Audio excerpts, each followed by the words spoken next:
another planet? Is Janet from another planet? Is Janet from another planet? Is Janet from another planet? Is Janet from another planet? Is Janet from another planet? Is Janet from another planet? Is Janet from another planet?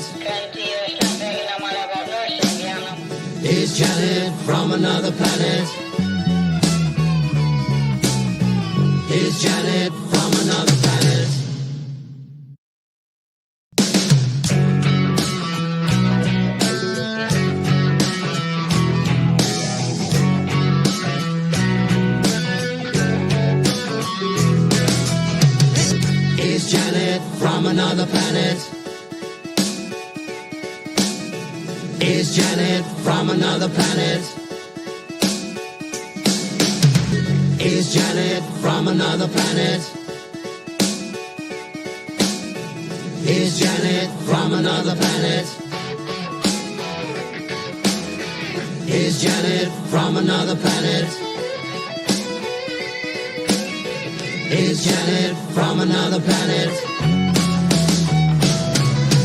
Is Janet from another planet? Is Janet from another planet? Is Janet from another planet? Is Janet from another planet?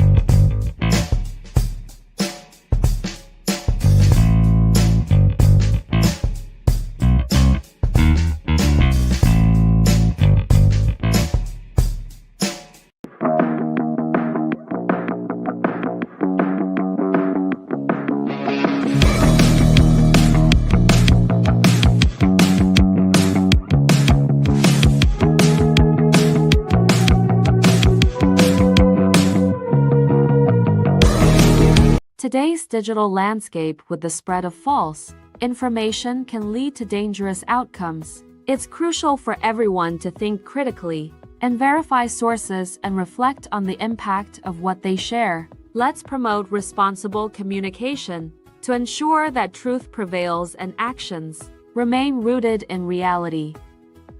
The opinions you're about to hear on this show are strictly those of the panel.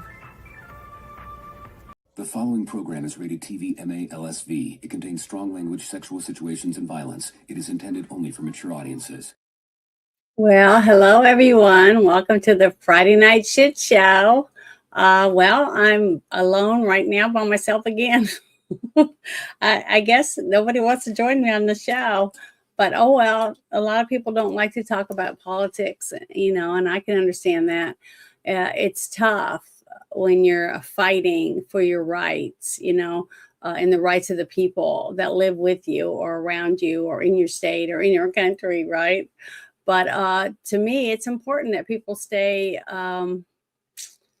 abreast on what's going on. What is going on? Most of us don't have a clue what really is going on behind the scenes. But, all we can do is share information that we do get with as many people as we can. I'm a kid out of 5 kids, a family of 5.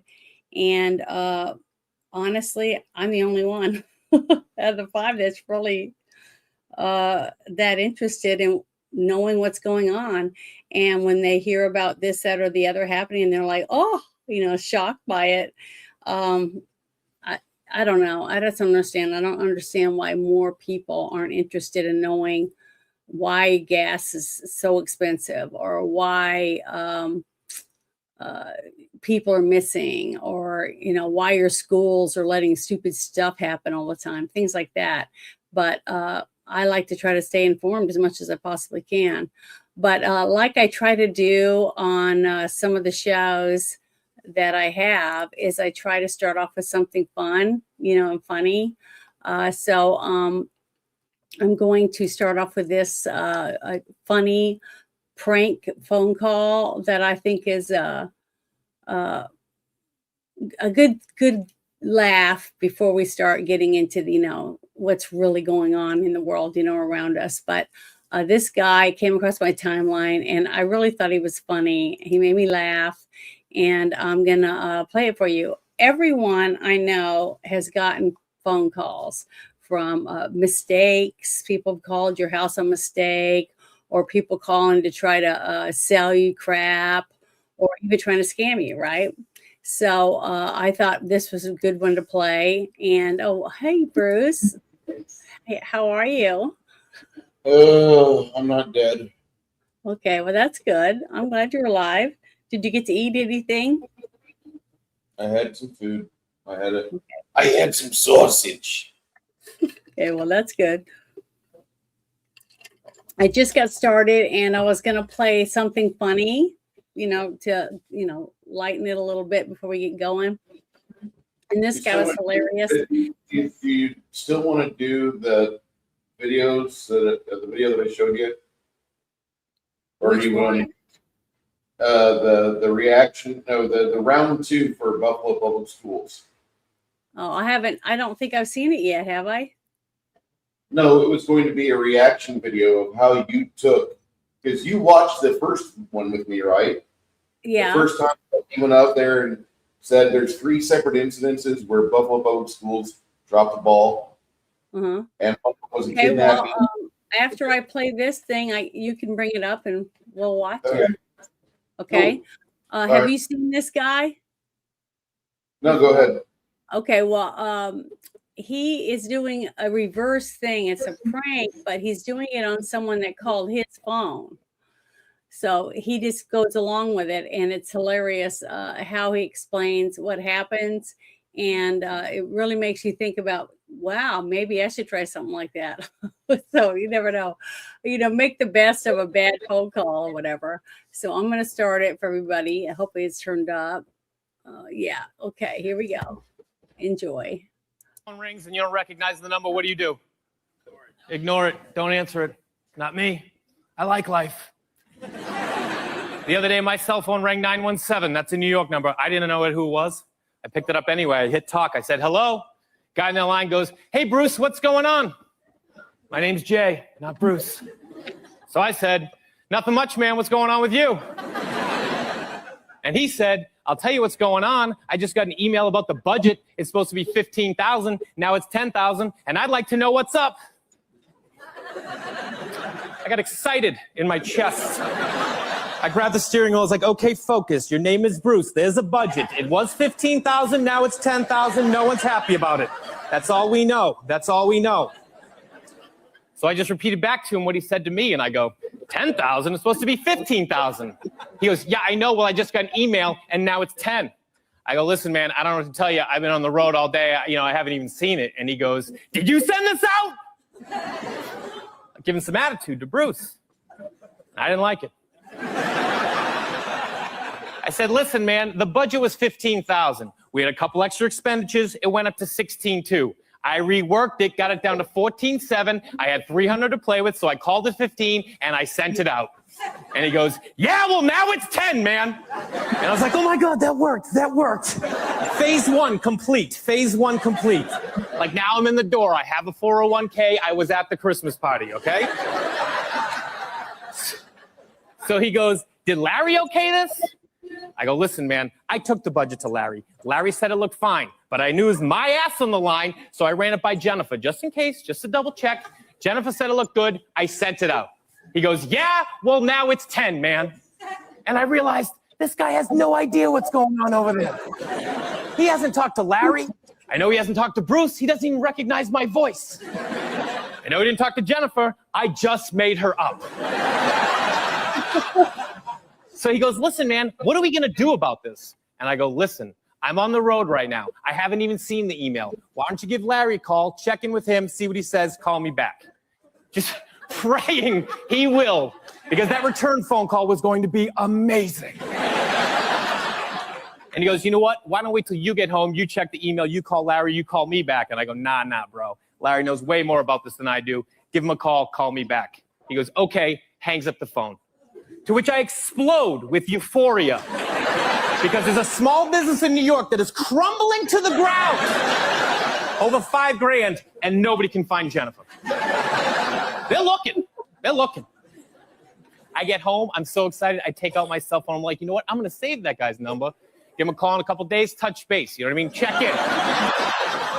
See where we're at, you know? So I save it in my phone under random guy. That's what he is, he's a random guy. 4 or 5 days pass, I forget about it. Laying on my couch, watching the ball game, phone rings on the dining room table. I get up, watching the game, grab the phone, watching the game, look down, random guy. But it's been a couple days, you know what I mean? So I'm like, random guy? Who's random guy? Like, who would even have random guy as their name that comes up? And then I was like, random guy. Like, now I'm panicked, you know what I mean? People's lives have been affected. It's only $5,000, but I don't know how big that company is. But I'm addicted to it. You know what I mean? I started this thing. I need to see it through. So I put my earbuds in, just get a little distance, you know, just get a little space. And I hit talk. Same guy goes, hey, Larry, what's going on? Yeah, now he's calling me Larry. He knows something's up, but I'm not about to back down. I go, nothing much, man. What's going on with you?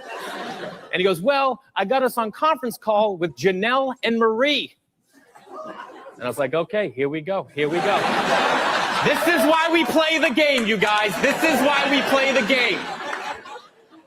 So I go, welcome to the call, ladies, as if to say, welcome to the show. You know what I mean? Here we go.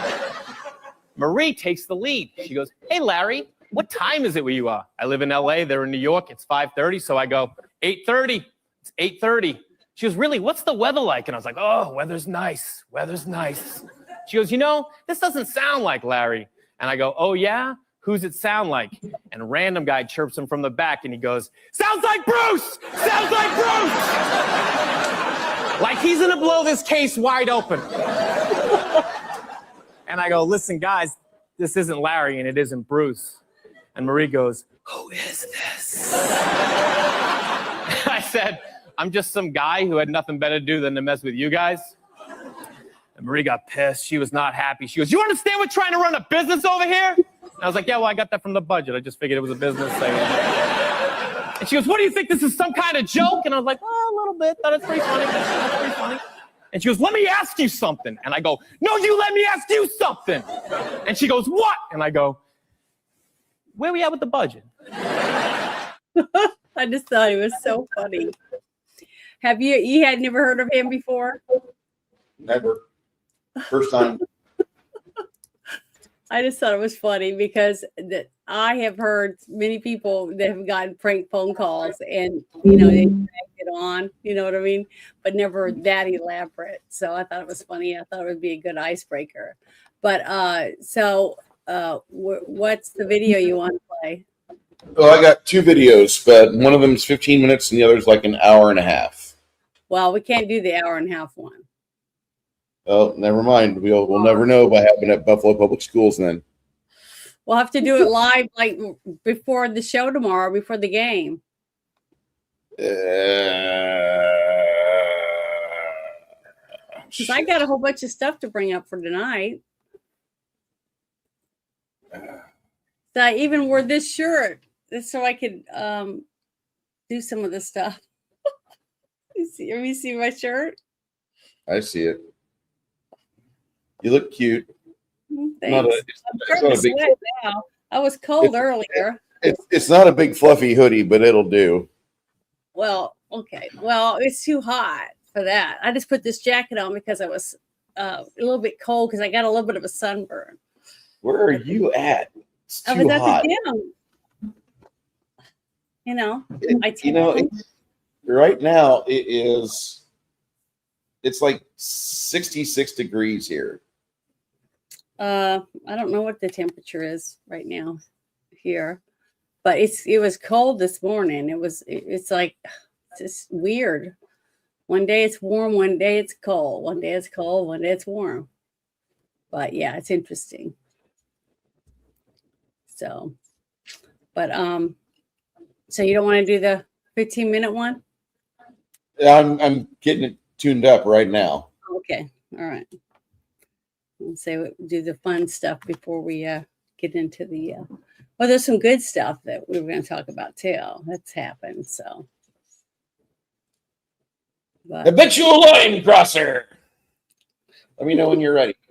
I'm ready. I'll bring it up. Here we go. Which one? The one that just says Bruce? Yeah. Okay, there it is. Here we go. Ah. Hold on. I janited that. My bad. There we go.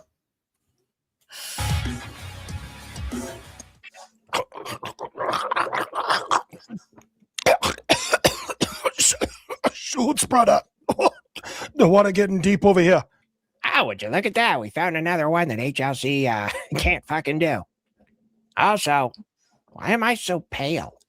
First of all, I rarely have to mention Hawaii because nothing bad ever really happens there. Second of all, I had to wipe my entire computer and reload everything. It was my own fault. Wait. So you're telling me there's not hot singles near me? You know, it seems like anywhere I go to, they always say they're near me. Never find them. Well, there's one you always find. This is like the best gift you've ever given me. Oh, God, it's the alley-oop, and I get to dunk it in. It's Russia's mom! You know, I think I speak for many of us here when I say that people are probably getting tired of the jokes about my mom. I think I speak for everybody when I say that is an incorrect fucking statement. Survey says you're wrong. I can still dunk. If you ever watch this guy on a regular, this is going to be one of the most consistent jokes referenced every episode. The B-52 goes over to Russia's mom's house and he treats her like a lady. On you, even though I look like the fucking ghost of freedom past. I don't know what the hell's going on. Yeah, it's a color correction issue. I'll screw with it later. Also, Janet, if you ever have a problem where you have to wipe your hard drive, what he's talking about right now with all of his assets being AFU, everything, whenever he's trying to present it on screen, colors off, sound is fouled up. Just remember, this is normal until you get it fine-tuned. Why, I don't know what to tell you. At least when you were on fire, I could be like, hey, I can help put out the fire. Do you want me to light things on fire and try and dissipate the water? I don't know how to do this. I know your Hawaii accent ain't that great, brother, but we got a lot of water here. Yeah, you're surrounded by it. Fuck, I thought you Polynesians figured that shit out, man. Just build a canoe or something. Anyways, back to the big story. Iran. Look, I sent over my demands, and if you meet those, we can stop destroying all your shit. I don't know what you're talking about, America. We are winning. Man, HLC, I'm fucking proud of you. You went deep in the lore. That's exactly how somebody who English is not their first language would respond. No, it's wild, Buff. They genuinely think they are. It's fucking nuts. By what metric? All your bases in the area are destroyed and uninhabitable, as the New York Times has posted about. That is your media. Yeah, I get it. My fucking freedom of information and my freedom of media is really a crutch in this information war that we're fighting right now, because let's just put it in perspective. The 31st of March, you should post about it on Twitter. I plan on it, is the like 20-something year, 25-year anniversary of when Gerardo Rivera literally drew out American battle plans on the ground and then was promptly kicked out of country by the United States Army. That's a real... Do you remember this? No. Do you remember? You don't remember when Geraldo Rivera got kicked out of Kuwait because he starts drawing maps in the sand on camera? No. We have this over here. We have that over here. We have this over here. So on the 31st of March, the entire unsubscribed extended family will be on X, making sure, and other platforms, making sure the America and Western civilization knows Geraldo Rivera can't be trusted with shit. He's a piece of shit journalist. He's never going to change. Well, People don't forget. Sorry. The Sorry. only thing I remember about him is that he did the empty The case vault. Yeah, The the vault vault of somebody's body. Some Al famous Capone's vault. Al Capone, yeah. That's the only thing I remember him doing on TV. That was such a fucking tease. It was advertised. They talked about it on talk shows. The cameras were ready. The commercials looked good. And Geraldo Rivera went in there, and it was literally like the most blue balls shit I've ever seen on national TV before I was 20. That was all it was. It was just this is how you have blue balls, because we keep building up to nothing. Yeah, they were digging in a hole or something. Yep. I just remember it being on the news. Everybody was making a big deal out of it. No, they had like an hour-long special, and the advertising budget was crazy. The commercials for it were really high dollar, and then just nothing happened for an hour. They kept going further into this vault, and Al Capone had the last laugh because nothing happened. Yeah. Nothing at all of I don't consequence. remember how he even found the cave. So, All right, sorry. I'll finish. Well, we got another 12 minutes. Okay. Ah! Nope, wrong. Computer. Here we go. Useless big nose fuck. Anyways, look, you've lost hundreds of people, multiple ayatollahs. You've lost all of your air capacity. You've lost all of your navy. There's like 120 ships on the bottom of the strait right now, or various locations in the ocean, Red Sea, etc. You've lost all your air defense capability. You're not fighting back. Your missiles and drone launches have reduced by over 90% at this point. Just agree to the terms, man. Your terms are unreasonable. I had to practice that several times to get it out. They're unreasonable. You're never pursuing a nuclear weapon, but everybody else is allowed to have them, including the Jews? Hey, I was not part of this conversation. Yes, you were. You're part of the entire operation, you yarmulke-wearing genocidal Zionist. And America, we are still fighting back. We shot one of your F-18s. Shot down and shot at ain't the same fucking thing there, Shmayatollah. Probably could have came up with a better joke or something in there. But anyways, I gave him the old bamboozle and I sent him to their fucking god. Can I get a hell yeah? Oh, okay, sorry. Hell yeah. Oh, shit, kid. What's wrong with you? You seem upset. It's because I never got to be a part of it. It's the second major conflict, and I don't get to do shit.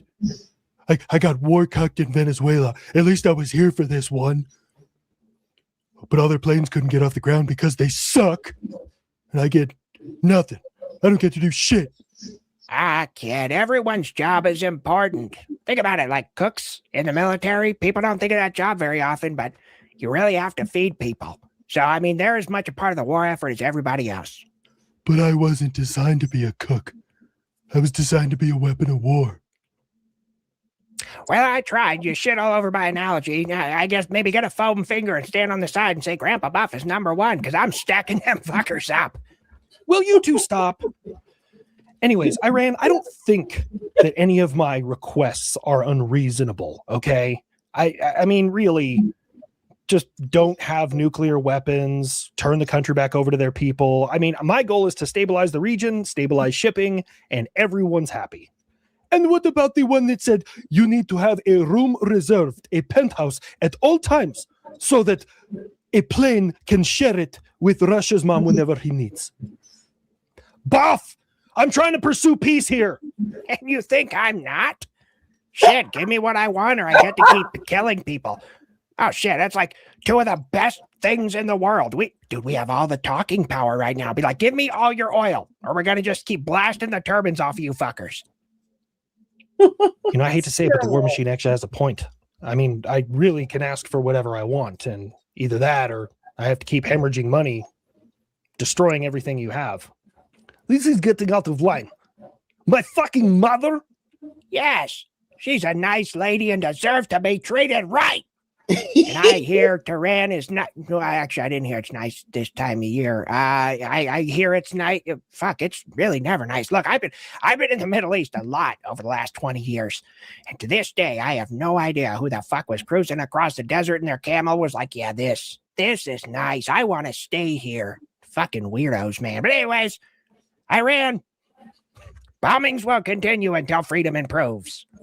America! And hold your horses there, United Kingdom, or donkeys, or camels, whatever you are into now. The nation of Germany is going back to the roots.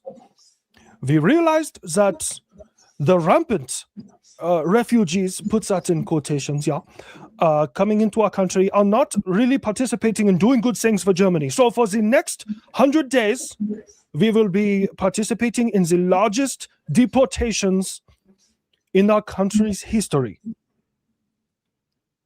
Before he gets any further, I actually kind of looked into that, and that made me really happy. It made me sad that Italy and Sicily are not involving themselves in something like that, but then Sicily and Italy have been rather hostile to the boat people for the past few years, and I'm still standing behind Italy and Sicily on that. I think it's great that they're making sure they're getting rid of who? The sand people? Yes, they're getting rid of the sand people. Okay, what are they doing with them?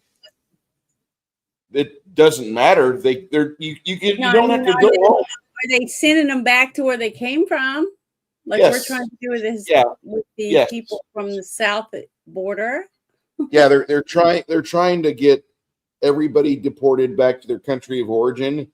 Mm-hmm. And a lot of them are saying, "Oh, I'm a refugee that's war torn." Blah blah blah blah blah. And Germany is finally saying, "It doesn't fucking matter. You can't stay here. All you're doing is raping women in Cologne. That's not acceptable behavior." But our religion, but our cult, but our shitty prophet. Well, it doesn't matter. You don't have to go home. Can't stay here. And they give them the bouncer's excuse of what to do at night. It's wonderful. Well, it's too bad England isn't doing that. Well, yeah, I mean, Keir Starmer is trying to rim Sadiq Khan's asshole for depth, not for quantity, but he's going for the quality rimming job, and he's ruining the UK. Worse yet, the UK people, if they say that, why are you kissing that sand person's ass? That fucking, here comes the bobbies. Here comes the shitty fucking UK police, and it's just a joke. That's all it is. And the UK used to be a reliable group of people that you could count on. If you ever had an international disagreement with sand people, they'd be there by your side, because the UK almost like beating up brown people as much as we do for oil. But nowadays, they've been taken over by the sand people, and they're not worth a fuck. Yeah, they're getting lots of women have been abused over there too, and murdered. Acid thrown on their faces. Just standard The desert mothers people behavior. and daughters are being raped in the street, stuff like that. It's really bad. Yeah, it's disgusting.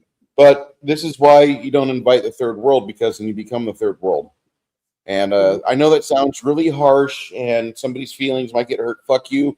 And fuck your couch, and nobody gives a shit about your stupid ideals. We're talking about the survival of the people that grow up next to you and the people that are part of your world that you might not value, but they like Western civilization, even if you don't. Fuck you. Mm-hmm. Sorry. That's all right. Almost. Here we go. F-22, talk to us about the cuck chair in the hotel. Yeah, I guess that checks out because the 1940s wasn't really deportation. My bad. That is the F-35. It was more extermination, so that's fair. We will also be closing our borders to any new coming refugees. He said coming. Sweet. Getting back to your post 1940s roots. Yeah, no, I'm all for that. That's totally awesome, man. So you want to help me open up the strait or no? Nine. We are not part of that conflict. We must focus on the things here in Germany. Nah, win some, you lose some. Anyways, UK, what are you upset about this time? You're getting ever closer to a military police state. You've deployed, I believe that's the right word for it, immigration and customs enforcement to several of your airports in the United States. So you're replacing people who aren't getting paid by people who are. I believe the people who aren't getting paid fall under some level of indentured servitude or slavery. That's not fair. I don't think ICE is getting paid right now either. That's even worse. What are they going to do? Start arresting people as they're trying to go through security? Hold on. Let me just understand this real quick. So legally, you're required to have photo ID and or passport to get on a commercial flight in the United States and most other countries. But it's racist if I send additional federal officers to help out. That's weird, man. Because of your rash America First policies, your entire tourist, what the fucking word is I'm looking for? Tourist group, entity, income? Fuck, I cannot find it. We're just going to leave this in here. But your entire tourist, whatever, is collapsing. Not everywhere. Yes, Las Vegas, LA, a lot of these places are experiencing a decline in tourism. But you know what the worst one is? I actually just learned this. New York City, 17% decline. Wait. So you're telling me if you tax the living fuck out of everyone who lives there, like the millionaires and billionaires that happen to own a lot of the buildings there and provide these services that tourists come and visit, tourists don't want to go there. Oh, wow. I'm sure there's no fucking correlation. I got it. You have your own personal disagreements with the Mayor Mamdani. However, wanting him to fail is like wanting the most densely populated area in the United States to fail. Why would you want that? I have a few reasons, but unfortunately all of them are too racist for this video. Look, homie, that ain't on me entirely. Look, here's the thing. I'm going to take a quote from someone you might be familiar with, Margaret Thatcher, when she said, the problem with socialism is eventually you run out of everyone else's money. I'm not a fan of socialism or communism myself, but capitalism isn't perfect either. Jeep's parent company is starting to give people parking tickets in Detroit. Stellantis, I believe is the name of the company. If they don't park there with one of their company's cars instead of buying from somebody else. So if you park a car from one of their competitors there, they'll give you a parking ticket. Yeah, that's kind of fucked up. I mean, it's their choice, but I got nothing. Honest. Okay, back when I was a young man, we had these union halls in Decatur, Illinois, Janet. And if you had business at the union hall, but you did not have a domestic vehicle, you know what you had to do? You had to find somewhere else to park. If you didn't have an American-made vehicle like a Ford or Chevy or Dodge or something older like Studebaker or Edsel, you had to go find another parking lot and park it. And then you had to go walk 3/4 of a mile because that was the nearest parking lot to any of the union halls. That's how it used to be where I was growing up. Well, if that happened to me, I just wouldn't go to the union hall. I mean, I'm just saying that, the landowner gets to choose what the fuck happens on their property. That's kind of weird. And the fact that's an America only mentality, that's killing me. I can't believe that. Okay. You want to discuss anything before we give it back to Buff? Go ahead. Honestly, Uncle Sam, I'm going to be totally real with you. That means capitalism's kind of out of control. That's straight DEI right there. How is it DEI to tell people that they need to park your company's vehicles on their company property? Oh, okay. I got to expand a little bit. Well, I'm going to explain it as since it's Jeep's parent company, you give your employees two choices. Wow, words are hard. They can either be gay or get a ticket. That's fucking wild, man. Just a bunch of lesbians and gay dudes with a bunch of fucking ducks on their windshield and giving each other some special kind of wave. Stop it, Buff. All I'm saying is if, the 1980s AIDS epidemic has taught us anything, also known as Queeroshima. And we're going to stop you right there. Okay, anyways, Iran, I'm sending some members of the 82nd Airborne over to the Middle East. Sorry, I didn't cover this when I was talking the whole Iran thing, so we're circling back. You think I am afraid of your airborne troopers?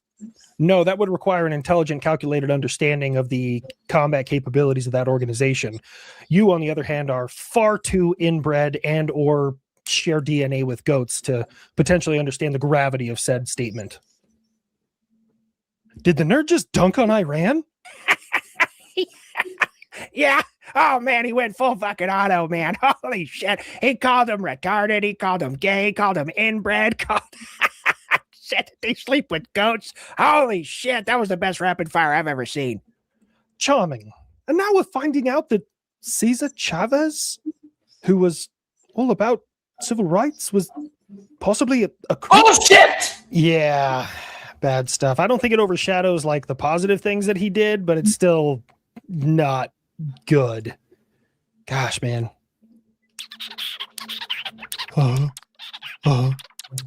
Yeah, Franklin That's says right. never meet your heroes because they'll do things to you that rhyme with grape.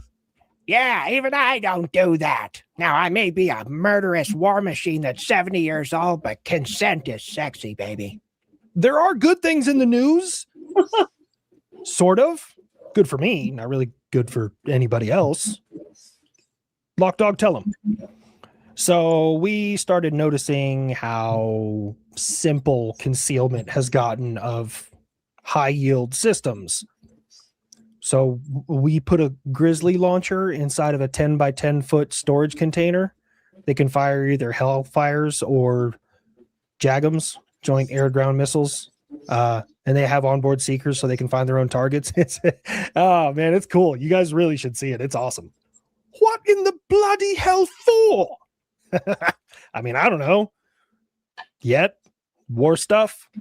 Listen, Uncle Sam, I got it. I'm Boeing. I'm not Lockheed Martin, but you have an opportunity to do the funniest thing ever. You got to put a big hand crank on the side and make the world's most violent Jack in the Box. Oh, that's just horse shit. You see, the federal government gets more and more toys and more missiles, and John Q. Public can't even drive down the highway with some dummy missiles in the back of their pickup truck until they get pulled over by somebody.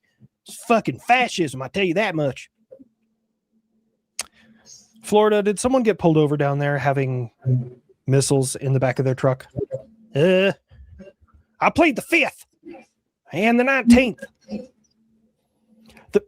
The 19th gave women the right to vote, and they've been fucking it up ever since. That's a joke. I have to walk into this. This joke was written a while ago, and it's a very good joke. I hope I don't get canceled for this.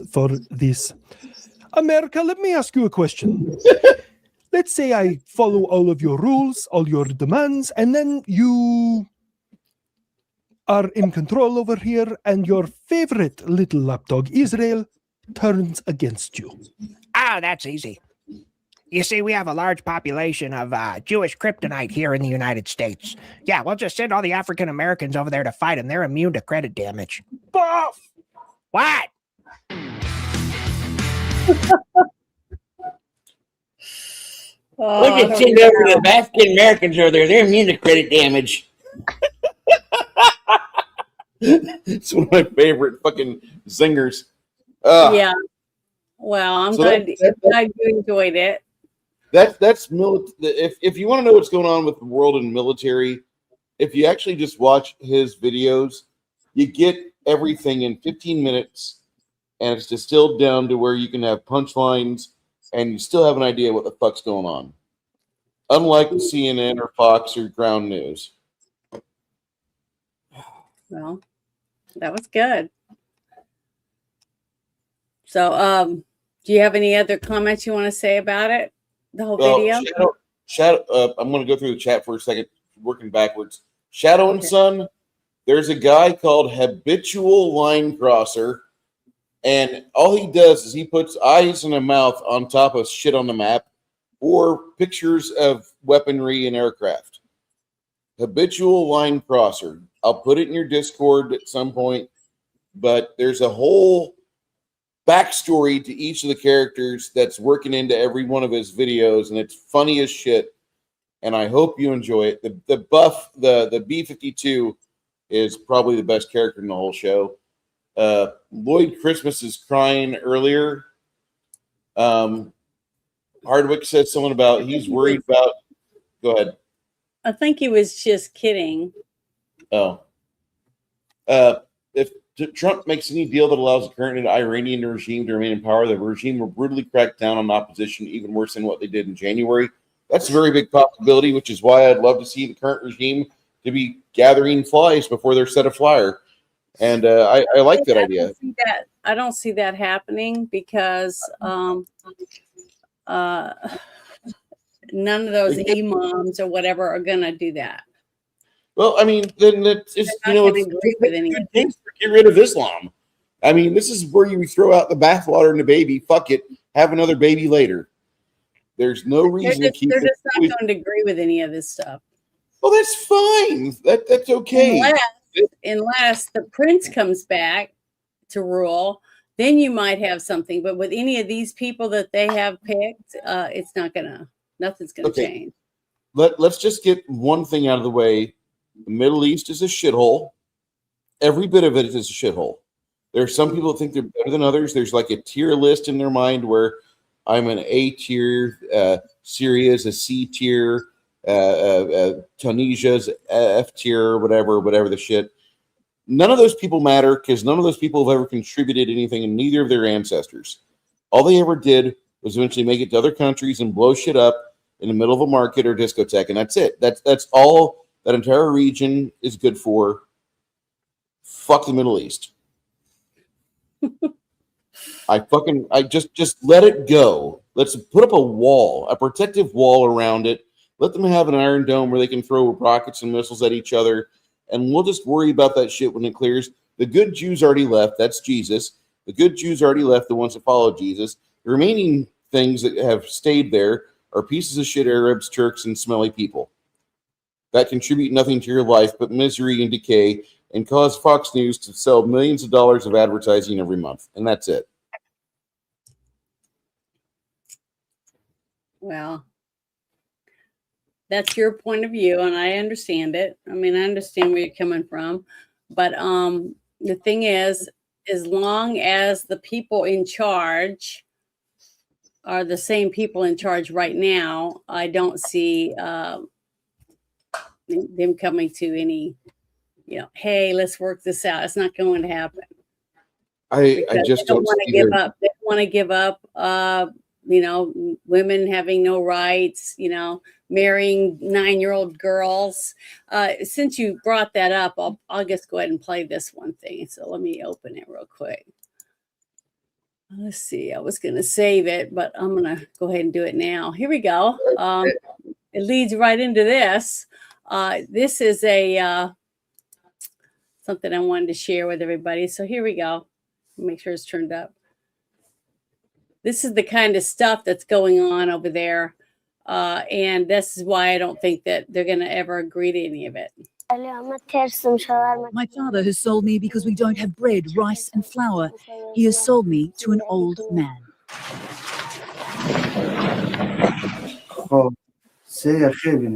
He's bought Parwana for just over $2,000 US. Covered up, Parwana whimpers as her mother holds her. This is your bride. Please take care of her, says Parwana's father. Of course I will take care of her, replies the man. His large hands grab her small frame. Parwana tries to pull away. As he carries her only bag of belongings, she again resists, digging her heels into the dirt. But it's futile. The fate of this small, helpless child has been sealed. Well, pretty sad, isn't it? I fucking, I would never play anything like that on my channel because I don't want to give time to evil. And that entire religion, like there's parts of the Bible that they don't advocate for evil in the Bible, but they showcase what evil can do.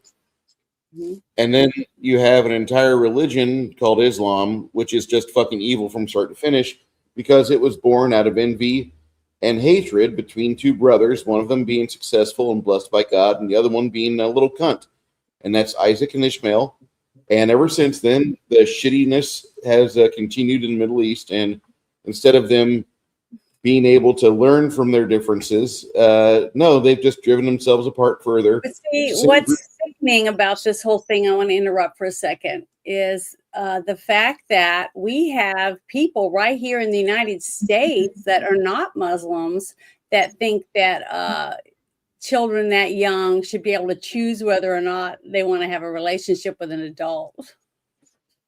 So we've got some real messed up people, and we have a battle going on right now to not vote for the SAVE Act and to fight for illegals that are here doing terrible things to other people in our country, which we see over and over and over again in these sanctuary cities, that these people in charge that are fighting to let your tax dollars pay to take these people, keep them, feed them, give them a place to live. They'd rather let them out of jails and put them right back on the streets to hurt everybody than hand them over to ICE. So how do I not that much difference between this, from what I can see, and them, the ones fighting to not pass the SAVE Act. I just don't want child sex slavery to take any more lives in Western civilization. If they want to do that right now, they do surgeries in some states on young girls now, so they won't enjoy sex, so they won't sleep around when they're given to another person, and stuff like that. And exactly what religion?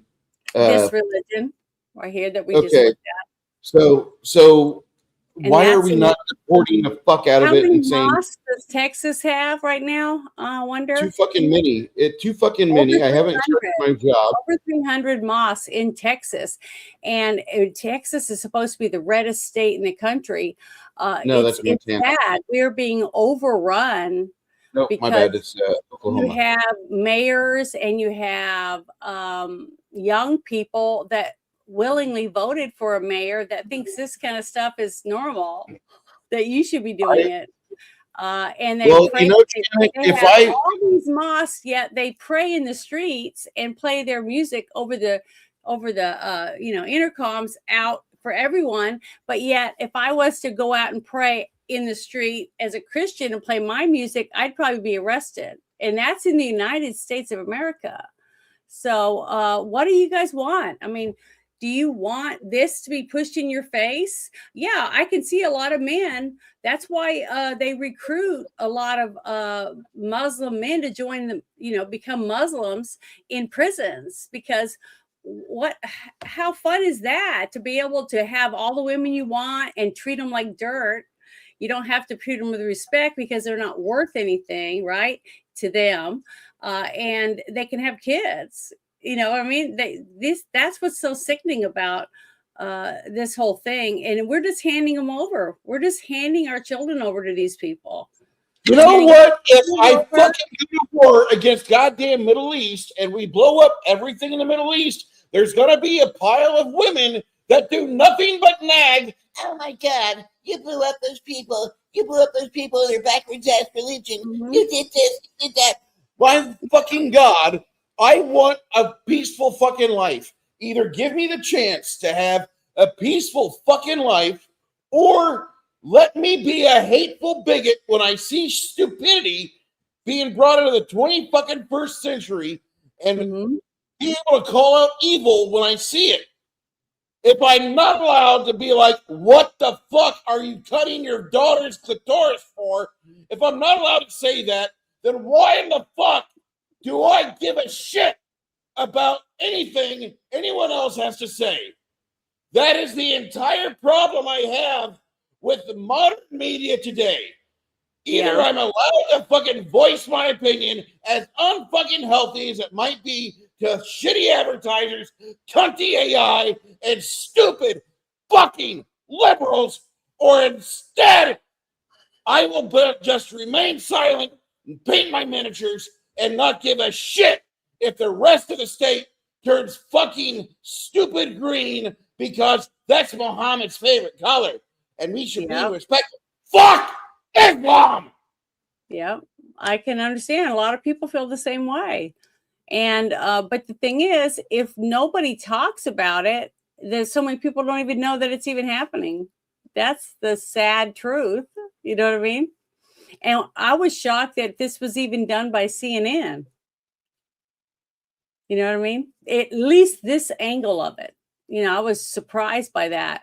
And in a way, it kind of gave me a little kind of glimmer of hope that maybe the people that own these companies, you know, for NBC, ABC, CBS, CNN, MSNBC, all the other ones, that maybe they realize, man, you know, if we keep doing what we're doing, we're not going to have any customers, because no women are going to be able to watch this stuff unless the men say it's okay, if that happens.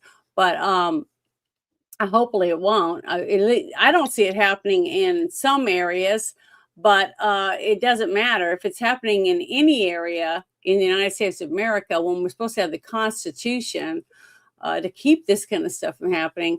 You know, but the Constitution is only a piece of paper if you know, we don't enforce it. It's not any different than anything else, you know, like any other law. We see people, you know, getting in trouble for lots of different things. But if nobody does anything or puts anybody in jail or prosecutes anyone, then why even have the laws? You know what I mean? So I don't know. It's going to take a bunch of us working together in each of our states to see something happen. If we don't, you know, we just sit back and wait for the federal government to do it, you know, I just don't see it happening. Trump is one person, okay? He can, and he wasn't the one that set it all up. This stuff has been going on for a long time, slowly being funneled in one direction. And I'll share a little tidbit of information real quick. Let me stop this. Let me make sure that's off. And I'm going to share another one that I found that I thought was pretty good. And it kind of pushes in the direction of one of the groups of people that have been pushing this agenda for all of us. And we either have to wake up and realize it's happening, or we just have to just say, oh, well, there ain't shit we can do about it. So I've been trying to do something. What way do you want to go, Western man? What way do you want to go? I want you to hear this in his own words. He's basically saying you just have to plant enough conspiracy theory that citizens no longer know what to believe, right? Once they lose trust in their leaders, you know, like we got everybody bickering and fighting about Democrats and Republicans and rhinos and this, that, and the other. I hate all of them. I hate everybody. I don't even want to talk about it. So I turn the TV off so you don't get informed. That's what they want. In mainstream media, in political institutions, each other, and in possibly the possibility of truth, and the game they win the game. Well, once they how do we off the TV and not listening anymore, and just saying, oh, well, I can't do anything, and nothing gets done, nobody votes, nobody stands up for anything, they win. And that's what they want. So here we go. I want you to hear it in his own words.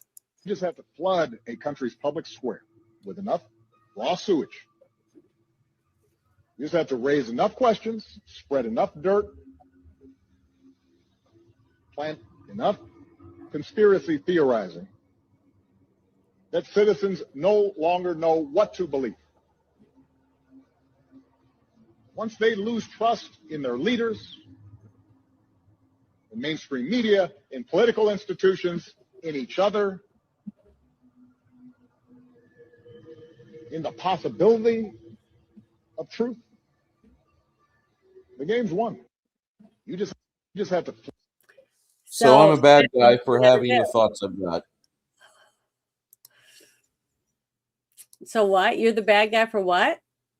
For having the thoughts I have about Barry Soetoro, or what you guys call Barack Hussein Obama, having the thoughts I've got, and having the fucking experience I had as an Illinoisan, watching him dismantle things that he should have never had any fucking hands-on controls for. You know, I can't wait for that piece of shit half cracker to become completely room temperature. Well, the thing is, I know that sounds like it's a baser mentality, but I don't want to give any breathing room to people that are evil. I want them gone. And if you guys keep saying, well, we're just going to vote our way out of this, you know what? I'm going to get enough money. I'm not going to be here. You guys can have this rotting corpse of a country, and I'm going to go fucking somewhere else where I don't have to worry about it. Because if I see somebody come on the property that doesn't need to be there, they want to install speakers for their shitty prayer call, I could put holes in them, feed them to my pigs and goats, and not give a shit about their life and not give a shit about the people that care about them. I want everybody of that mentality to be dead. I don't like fucking Middle Eastern countries. I don't like the theories behind all that shitty culture. And that guy, Obama, he's a dirt farmer. All he makes is the worst sludge for humanity, and he brings it up, and then fucking here's the media just gobbling it down, giving him more and more camera time because he's a little fucking socialist. He's a little party boy, drughead socialist. That's all he's ever been. Look what happened. So many people just loved him and thought he was awesome. I remember a couple that was Catholics. They're Catholic, and they were telling me how much they liked him. And I just dug into him a little bit to find out about his voting and stuff as a senator, right? And I asked them, I said, aren't you Catholic? And they said, yes. And I said, well, you like him and you want him to be president and you voted for him as senator in your state? And they said, yeah. And I said, well, did you know that he voted in your state to let girls, 13 and 14-year-old girls, get abortions without even having to tell their parents in your state? And they went, what? They were shocked. That's the problem. People are not informed on what they vote for. They don't even know what they're voting for. They don't even know who they vote for because they don't spend 5 minutes of their time looking into the person they're going to vote for. So, of course, we're going to end up with all these people that are going to just jumping into this place and that place and doing whatever they want because we don't have voters that hold people accountable for their actions. You will be held accountable if you get a ticket or you don't pay your bills or any of these things because you are the taxpayer. So you will be held accountable. These people, because we put them up on a pedestal and we don't even care, we don't look into it, we don't research, we don't do anything. We just, expect them to fix things because they say they're going to do certain things, and then we don't expect them to do anything. So how do we expect anything to get better when we're never informing anyone of what's actually going on? That's why I do what I'm doing. A lot of people hate me. I get death threats. I get all this stuff. But guess what? I don't care because to me, if I get one person to make a difference in their community, then I've made a difference. And that's what I want. That's what I believe in. My dad was in the military. I support the military men because all of them have sacrificed themselves in their careers to try to make this a better country because of what they believe in the Constitution. And there are still people in office. Remember, I was talking about the 65 people that voted to release all those names. Okay, and 300 and something said no, but 65 said yes. So we still have good people in there trying to fight. And this little thing I'm about to show you proves that there's still good in our youngsters that are coming up and going to be taken over when we're not around. So I want to share this because these guys right here, these young men that you see in this picture, are the ones that stopped that active shooter. Remember, no cops or anything. These students did it. They took this guy out that came in to kill people. So little sparks of this is what proves to me that we, people like me and other people that feel the same way as I do, are instilling this in our young. And some of our young are going to step up and take over when we're not around. So I haven't given up because I do believe we still have this. And the fact that we have a president that I believe believes in this, okay, and these young men all received awards from their cadets. I just want you guys to see that these cadets, it says from Old Dominion University, who stopped an active shooter, received 8 service medals. Basically, 2 of them received Purple Hearts from the Sergeant Major of the Army and Secretary of the Army. So we have an administration that is rewarding young people that are willing to step up and do the right thing for their country and for the people in their communities. So there is things going on. It's just that we don't have a news people, journalists, NBC, CBS, all them that are willing to put this stuff out there and let people like us hear it. And the only way you're going to find out about it is if someone tells you about it or shares it with you, or some of the smaller things. I think, what's his name? The MyPillow guy. He has a news thing. They talk about stuff like this. So it is happening. It's just that we have to promote it and show that this is happening, because parents are telling their kids, if we don't fight for our country, there isn't going to be a country. So I believe that if we keep doing it and we keep doing what we're doing, we're making a difference. We are swaying people. It's just that some people just can't be helped. They're so far into the hole. It doesn't matter what happens or who helps them or what they see. They're just, you can't help them. You know what I mean? You can't help some people. And they feel the same way about us, like me. I'm useless. I should just go to a camp and die. That's what they told me during COVID, because I didn't want to get the shot, that I should just be put in a camp and not given medical treatment, even though I never got sick or I didn't get COVID. And I got tested one time and it made them take my blood and I never had it. So I'm just saying there's 2 sides to every story. And I feel like I'm on the right side. I'm on the side that believes in freedom and that people should be able to make their own decisions. And children shouldn't be sold as slaves or be treated as adults in the bedroom before they're adults, things like that. And I'm an advocate for that. And that's what I've said since the first time I've ever got to do a live stream with Bruce. I talked about that. So I'm not quitting. I'm not giving up, because I do believe in this type of thing, and that these young people are the ones that are going to step up and take over when we're not around anymore. So I just wanted to share that because it's a good story. But I've got a couple other things like that I think are pretty good, because things are happening. It's just that nobody talks about them. Plenty of people I know have been talking about the kids that did the stabbing, or excuse me, the defense at the JROTC event. Plenty of people that I listen to have been talking about it, but yes, they're outside of the mainstream. One of them is Richard High of the Buffalo Police Department.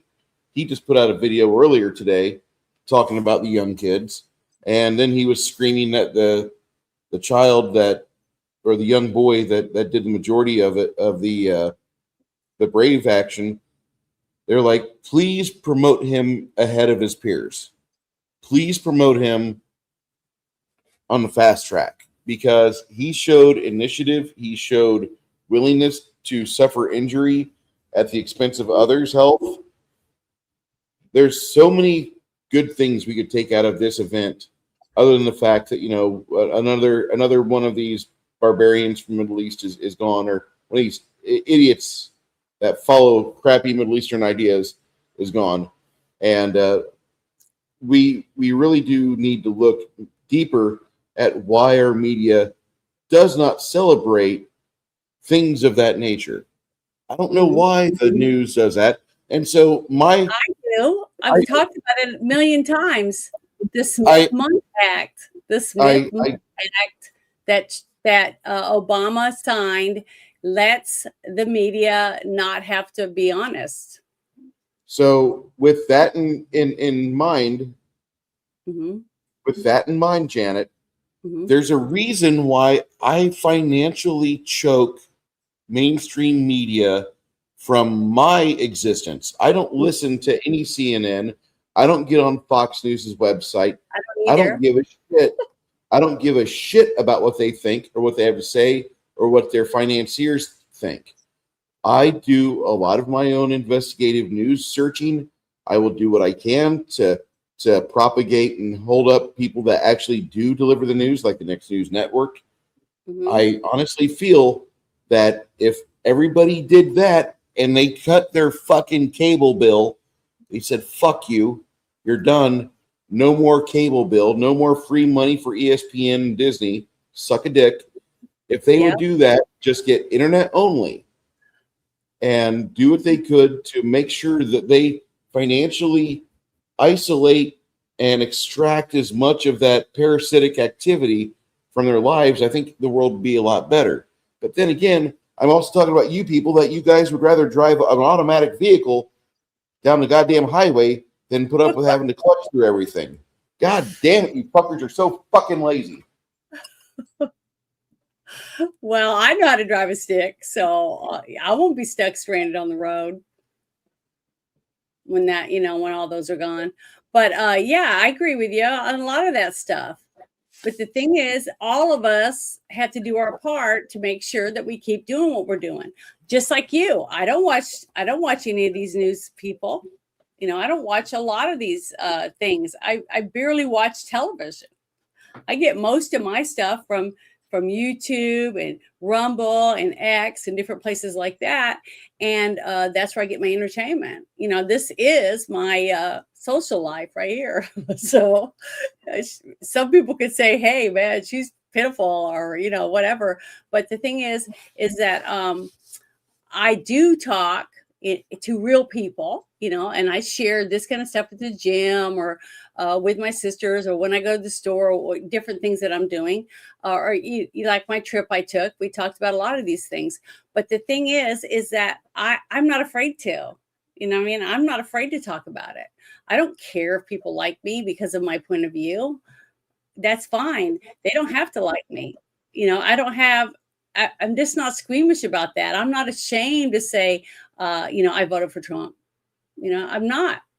And, you know, and I feel bad for people who feel like they have to hide their true feelings simply because, oh, I won't fit in. You know, they won't like me. They'll put the finger at me, you know, all that. And I feel sorry for those people. Those people are not ready for real life yet. Even I don't care how old they are. They're not ready to deal with the aftermath of things that's going to happen. And it's going to still keep happening. It's going to get a little bit worse before it's going to get better. I've heard many, many people say that. But I'm trying to find this one thing I wanted to share really quick. Darn it, where is it? Just give me 1 second. Because there's a couple of other good things that are happening and nobody's talking about them. I think it's this one and that one. Okay, here's one of number 17. So let me open this really quick. Sorry, I'm really not very good at this stuff. But this is some of the things that are happening that no one talks about, that stuff is happening and things are being put in motion.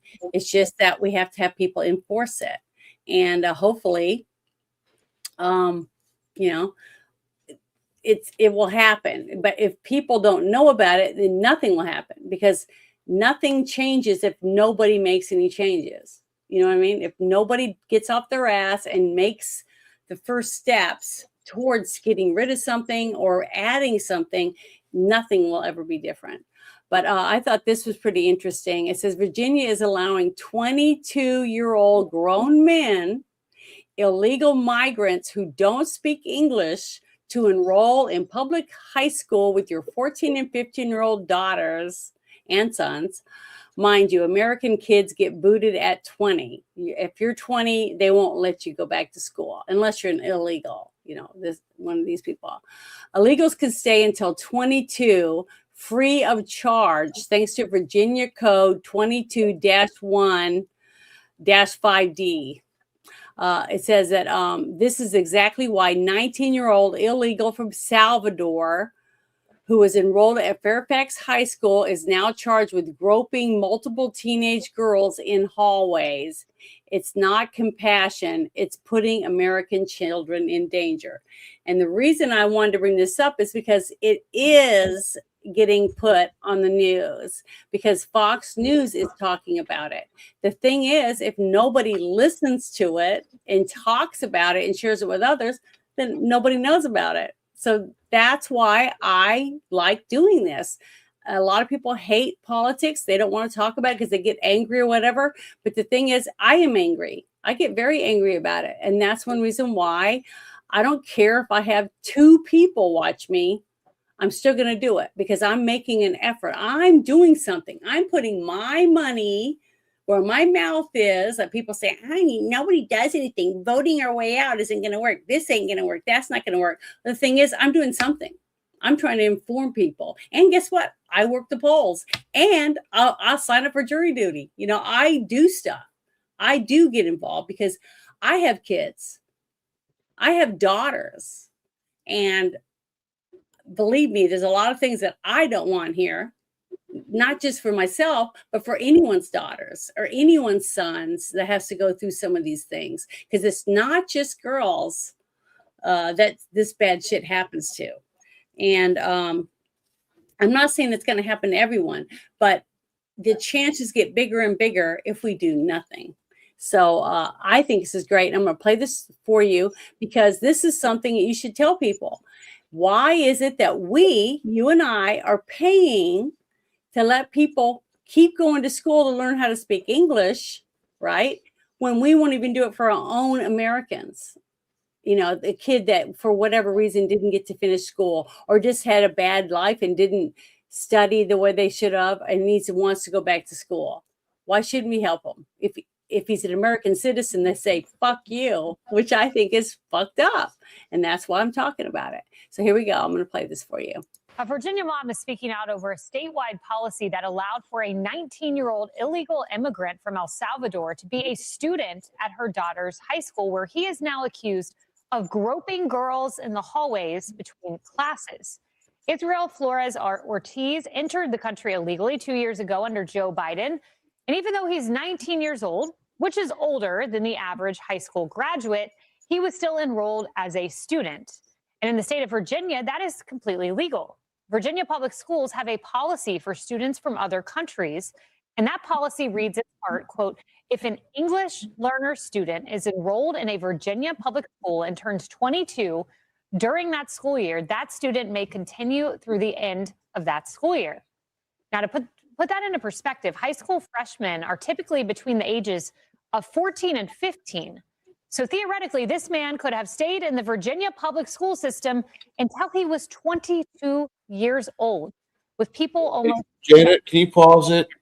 Yeah. 22 is... Okay, what ancestry is this thing? I think he's from Venezuela, but I don't. I'd have to go back and listen to. Are we sure? Are we sure it's not Middle Eastern or like say Somali? I'd have to listen to him again.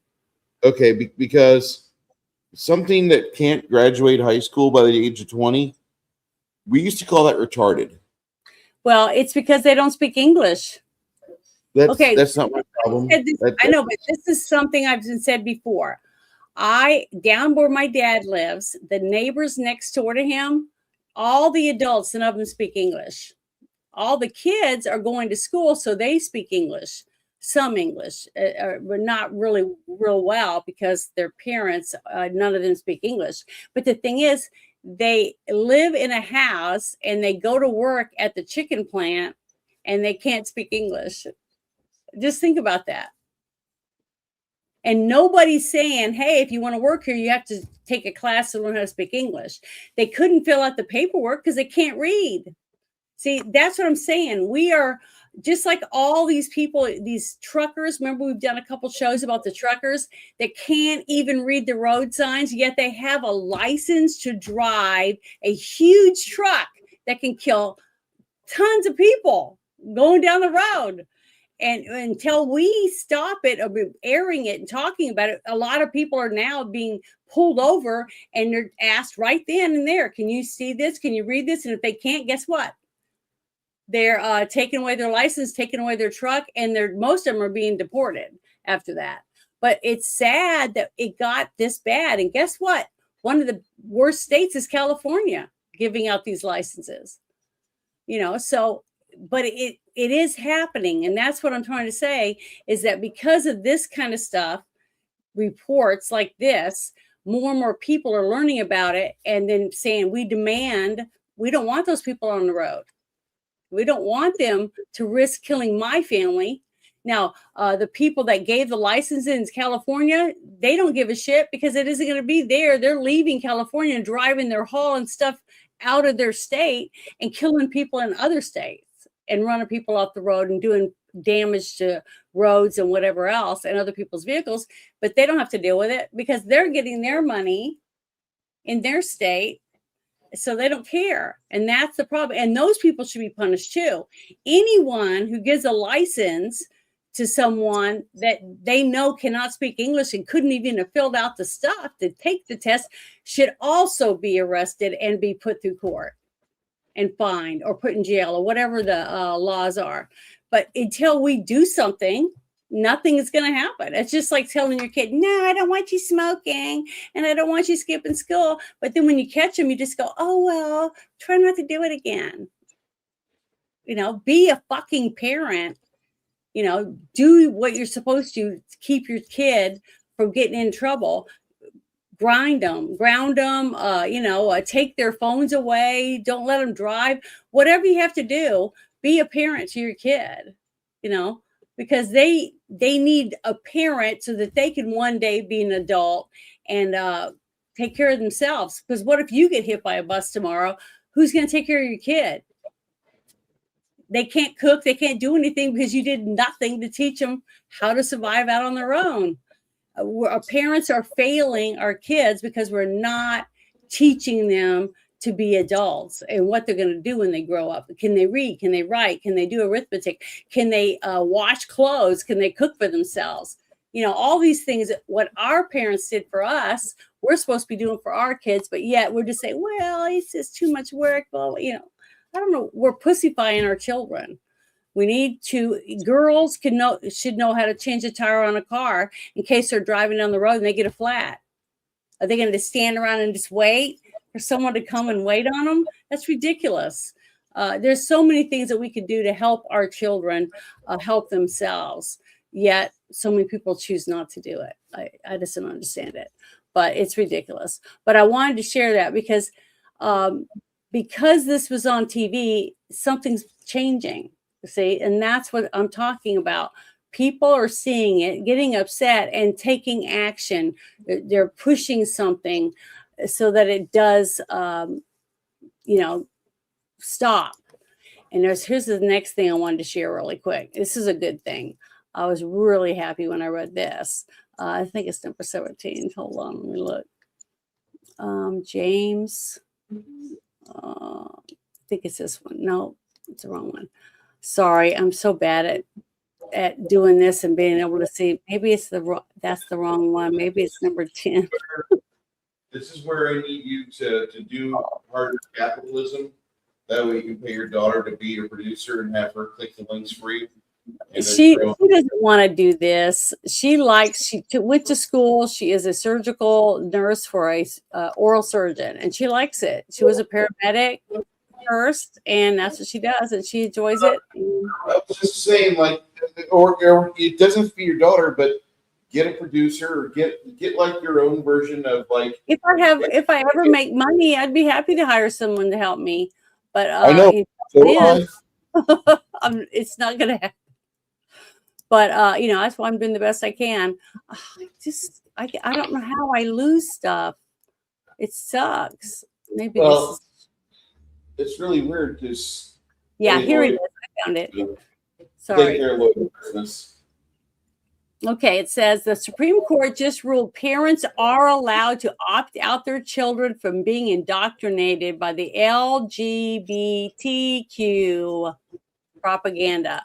So I wanted to play this because stuff is happening. It's just if you do it legally, it takes a little bit more time, but then you have precedent to be able to force them to not let them force your kid to do this or that, and we can say no. And they religious liberty and whether parents should be informed and be able to opt their children out from reading books in the classroom that go against their faith.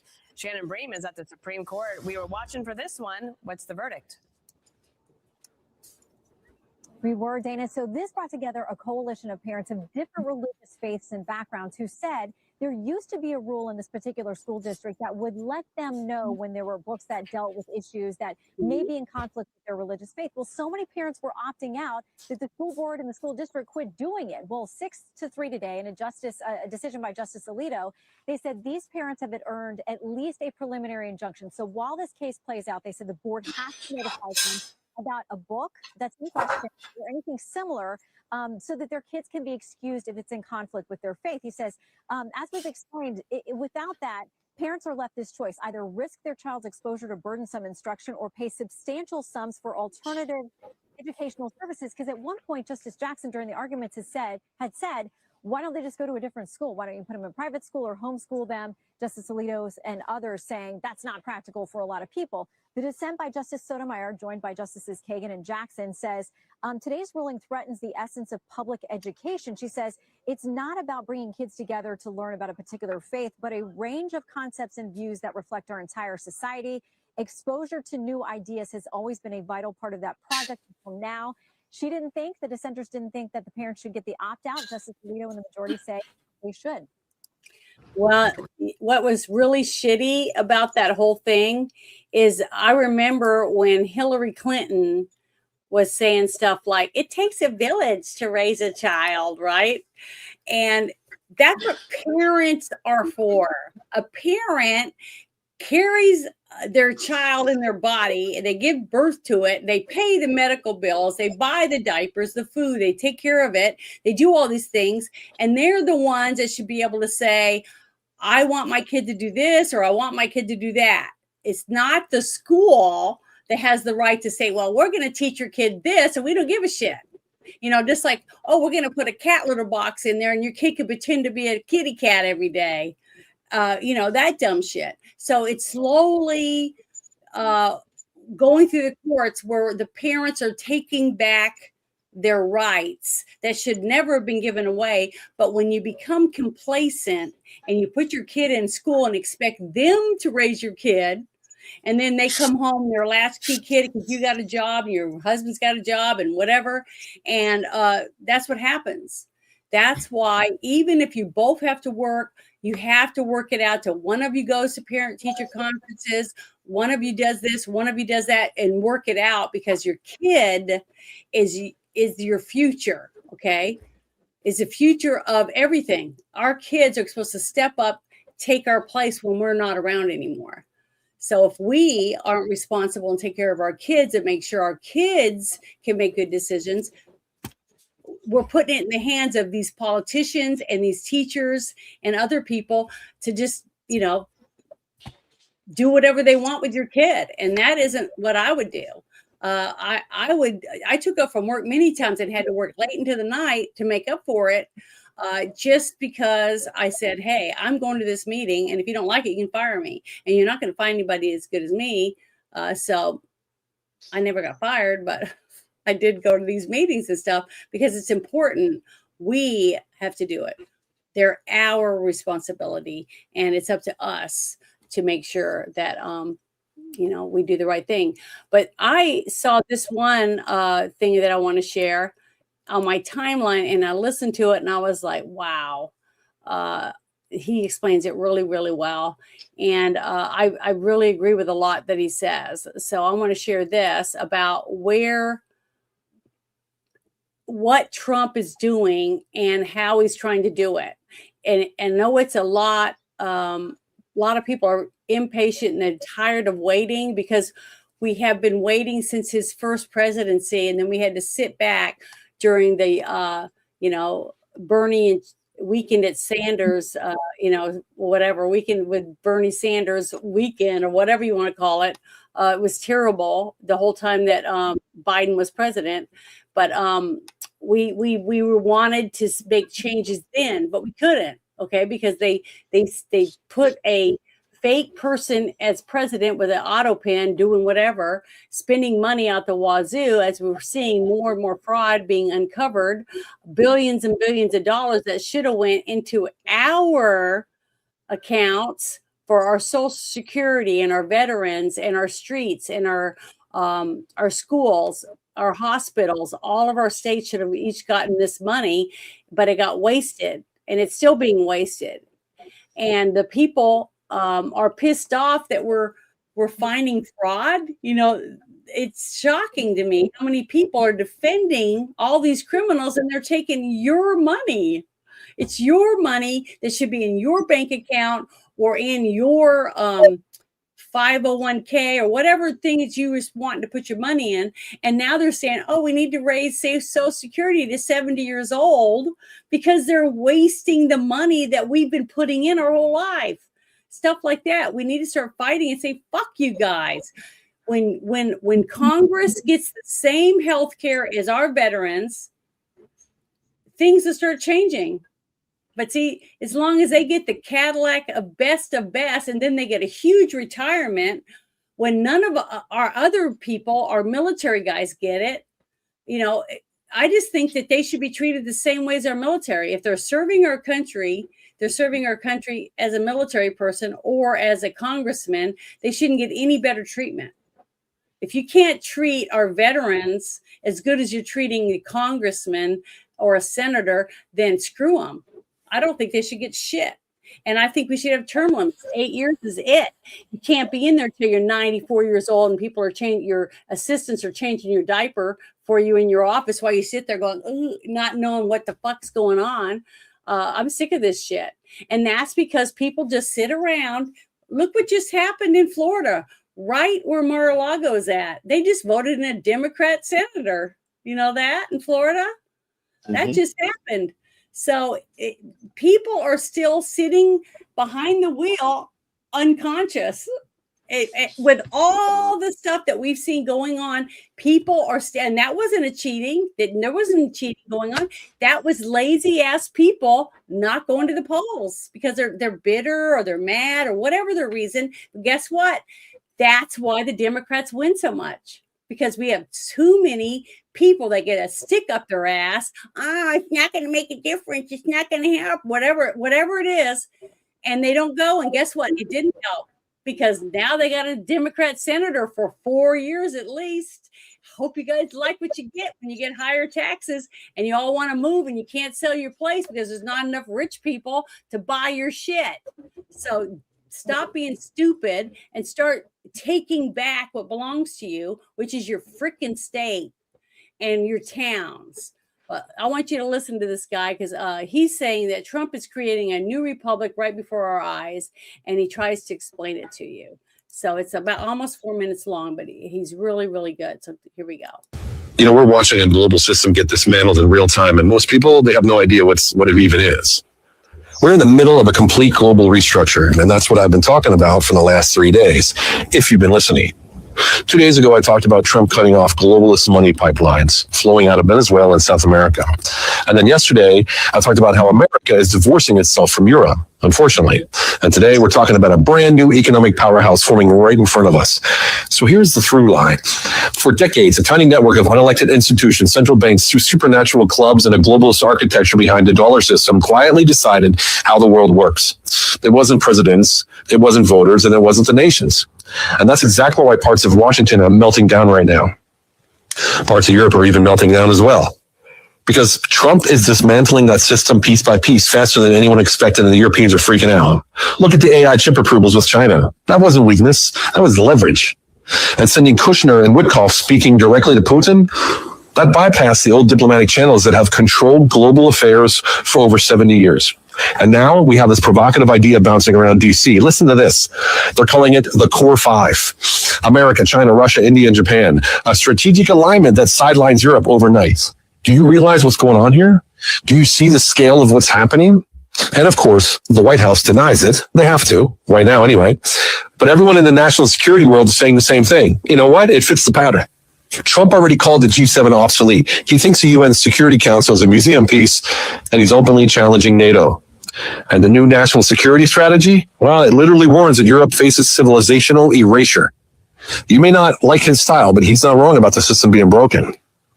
And here's the real danger, and I mean danger for him. When you start dismantling global lifelines, the financial networks, the alliances, the influence circuits that keep entire nations and institutions alive, you don't just disrupt power. You expose all the ride-alongs, the fake supporters, the people terrified that their world of profit and power is ending. That's why you see all the panic. That's why you see all this infighting in Europe. And that's why the same people who pretended to love America are now screaming as the old structure collapses, because this right here is a restructuring of the world order.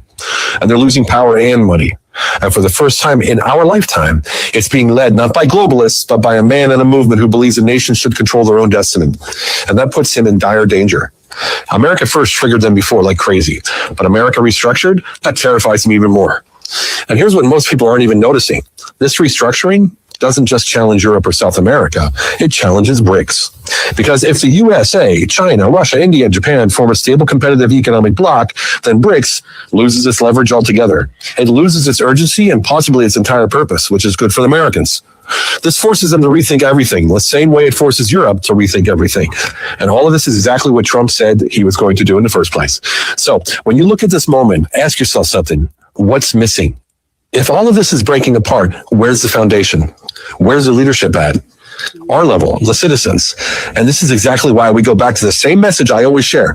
Citizen servant leaders matter now more than ever, because the world is shifting so fast. People are sick of bureaucrats and polished politicians. It's the citizens, you, in your town, your city, your state, your nation, who must decide what comes next. The bureaucratic elite, these global institutions controlling everything, it's cracking in a big way. And if we get in there, citizens who aren't bought, who aren't beholden, who are free, then we can lead. And you know what? It's time that we lead. It's time to take America back. Join me on Patreon and find out how you can get involved with Take America Back, because it's an organization starting, it's a movement, and it's happening right in front of you. I really like this guy, and I'm going to share his link really quick. Hold on. I got to go get it. Darn it. I know this sounds really bad. I got Yeah. texting you on Discord and other things, and I didn't even hear what he said. I understand there's a new republic going on, and we're trying to dismantle the current power bullshit that's going on with other crappy areas that should be Western civilization, but it's not. So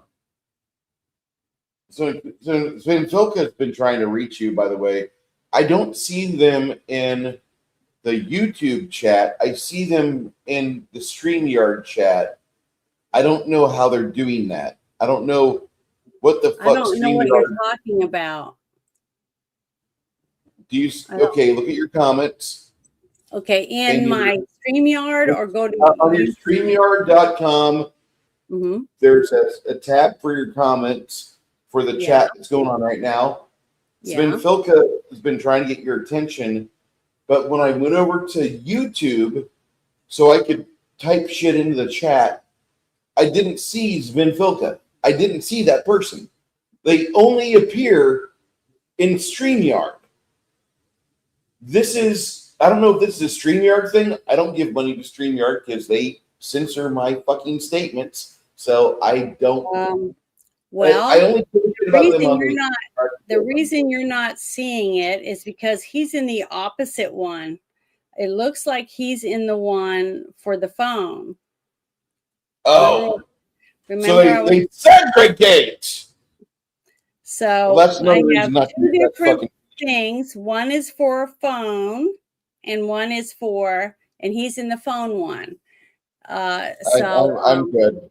And I can I'm see good. him over there. But the thing is, I am putting his stuff up there when I go back and I forth. see that you are. I didn't know how you were doing that if you weren't able to see it, but they I were can trying to see get it your attention. in YouTube, and because I got both my little deals open on my phone, so I can see the two different ones, and I have it on StreamYard. But StreamYard isn't the one that does both of them. It's YouTube that's now doing that. Okay. Well, Because it's not, I don't have that on X, and I don't have it on Rumble. I'm sorry, what? StreamYard censors the shit out of me because they've got a lot of AI bullshit. YouTube does too, but if it never gets to YouTube to be censored, I mean, YouTube allows me to have a channel. StreamYard would censor my statements to people when I was a paying customer of theirs, which is why they're no longer in my goddamn checkbook. Yeah. It's fucking great. Restream, kids. I'm just that guy, from what he was saying, he seemed like he was a little bit behind on shit. Maybe I'm wrong, but no. The is. thing is, you got to remember, I took it because it came across my timeline. He might have put it out last week, but if I just saw it and I listened to the story, I'm going to play it because I don't think, if I hadn't heard it, maybe there's other people who haven't. See what I'm saying? Mm-hmm. That doesn't mean that he just did it today. That's why I shared his link, so you can go back and you can see some of his other stuff that he's done and what he's got that's new on there, because there was like, I think 6 other videos when I went to his thing after this one.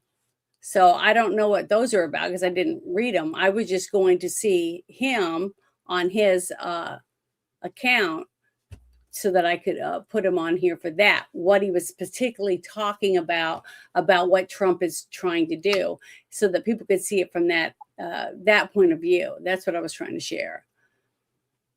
Just because it wasn't for today. You know what I'm saying? Does that make sense?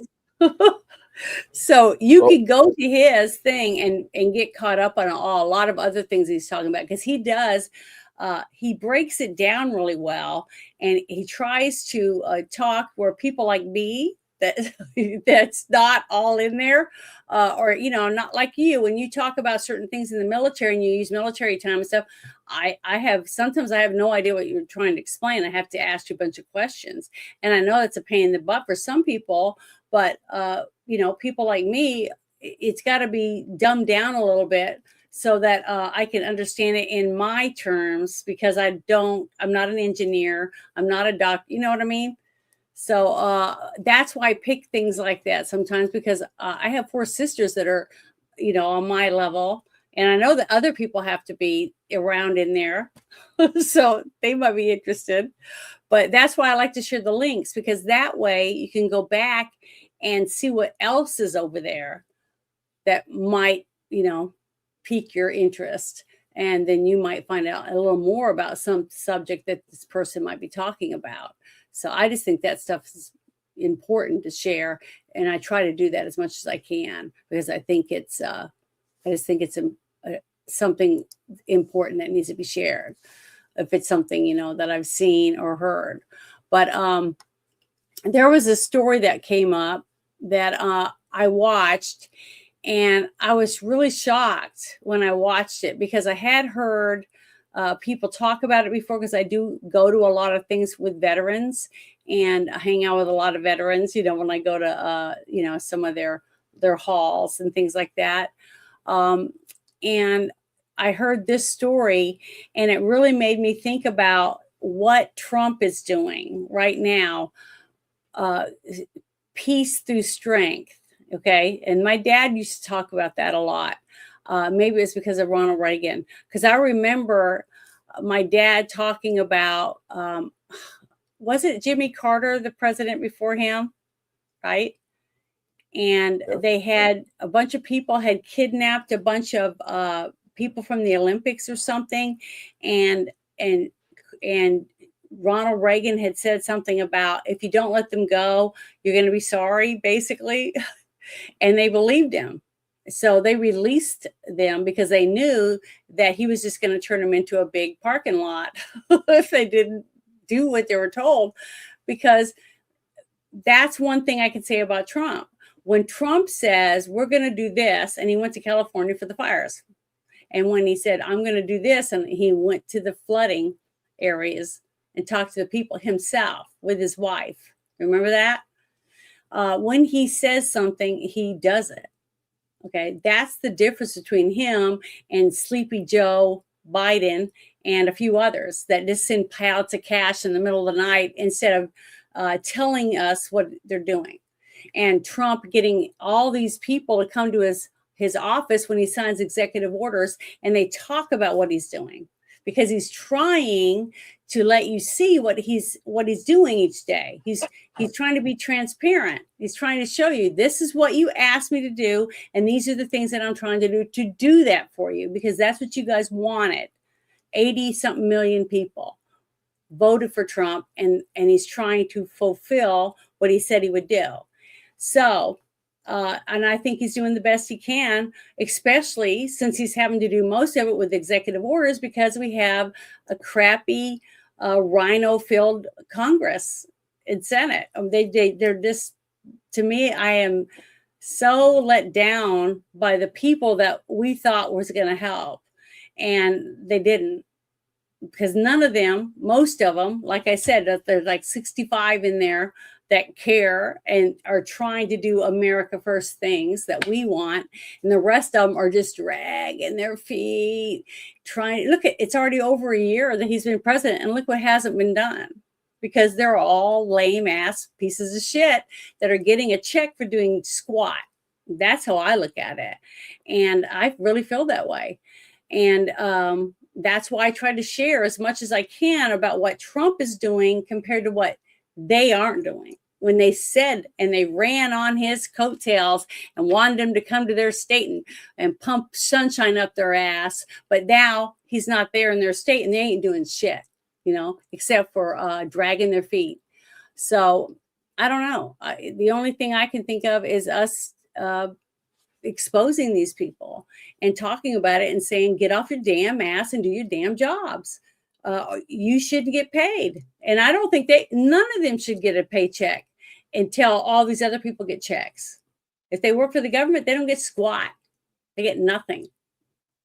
That's how I believe that. I really feel that. I wish we could do that. I wish there was a way that we could say, screw you. If you're going to make our soldiers go without pay, or our ICE agents, or anyone else that's working for the government, TSA or whatever, you don't get a check. I think that's perfectly fair for them. And the fact that they're trying to ram shit through just so they can go home for Easter, and half of them aren't even Christians, at least they don't act like it, in my point of view. It's pretty lame. They want to go home and throw Easter eggs at people and shit, but they don't want to do the job that we put them in there to do and get things taken care of. People were going without paychecks, and Easter's coming, and they can't even buy an Easter basket for their grandkids or their children. It's disgusting. They repulse me. All these people are just pieces of shit. That's how I look at them. And I'm ashamed that I helped put some of these people in office simply because I pushed the narrative to back Trump. Do America first. And that's what's sad, is the fact that they say this, that, and the other, and they don't do shit. It's just. It's all right. I mean, we've all been bamboozled by these people that said, I'm for smaller government. I'm just like you. And then they get in and they balloon the fuck out of it. And we're there going, wait, I thought you didn't want this. What is the purpose of bringing you into this because all you've done is multiply my losses. I don't want to be taxed harder. I want to be taxed less. I need roads and I need bridges to get to work and to do things effectively. But I don't give a shit about your stupid pet projects. And I want you to find a better way to make money to pay for them. And if you can't, then they just won't get done because nobody else wants to invest in that shit either. I mean, as much as I know that we need to help out the homeless and the displaced vets, I know that the government throwing millions of dollars at it is very ineffective and it never solves the issue. Because the people, just like how many times have you gone to DMV office? But before we go down that road, I want to finish that thought. Go ahead. I'm sorry. I didn't mean to interrupt. We used to actually help the homeless and we used to be able to diagnose those that needed help, but it was not from the government or governed body. It was typically the Catholic charities. And I'm not saying that I love Catholics when I say that. What I'm saying is that Catholic charities were the tip of the spear when it came to taking care of urban reform and getting people off their streets and making sure they had food and a roof over their head. And then they start getting into their personal life and trying to figure out, like, why are you homeless? Why are you here? What do we need to do to make you to where you want to pay bills and live under your own roof and have your own refrigerator? And they used to do that. They used to do that really well. But unfortunately, nowadays, that has been mostly taken over by the shitty government that we have. And we're not allowed to support the Catholic charities or like organizations because the government will not take less in taxes. Nope, we got to have enough to where Doge gets involved. And then we find out where all the waste is going. So now that I've said that, I'm done. Go ahead. Well, what I was going to say is the problem is just like DMV. When you go to DMV, you sit there forever because they're mingling around or on the phone or whatever they're doing. They're not really spending time waiting on the people that are standing in line to get their new tags or get something ready for their motorcycle or whatever it is, or get their picture taken for their driver's license, right? It's not run well, okay? Because they've added so much red tape to all of these government offices that it just drags on. All of it needs to be done. Just like what Elon was saying, they need to be revamped. Someone needs to go in and set it up like a business and say, there's no reason you should be losing all this money and this time and effort for hours that are going in and having a building that you're paying, $1 million a month for. Like we found out a couple buildings in Ohio, they were spending $1 million a month for rent. And there was only like, say it's a 30-story building and only 7 floors were even being used. Stuff like that. That's where all the waste is. There's so much waste because it's mismanaged so bad. And instead of fixing it, they just pass it on to the next person. You know what I mean? It's bullshit. So what has to happen is each state has to have a Doge person. Remember, we talked about this once before. Have a Doge person, and that person is the one that goes through all the federal government offices and stuff one by one, and goes in and says, okay, this is what we're going to do. We're going to find out where all the waste is. And we're going to get rid of it. And we're going to restructure it. And it's going to be run like this. And that person holds all the people that are in boss jobs all the way down in whatever it is, Veterans Affairs, DMV, all that different junk. And they fix it. And it's going to take some time. But the thing is, until we start doing it, nothing's going to get better. You see what I mean? But I think it can help. That's why I think it was great when Elon brought in all those young people to sit and just go through stuff and come up with ideas to find out why this waste was so bad in this one area or there, whatever it was. And they did a great job. And they were eager to go do this job. They were sleeping on the floor. They were sleeping on couches. They were willing to do that for a small amount of money.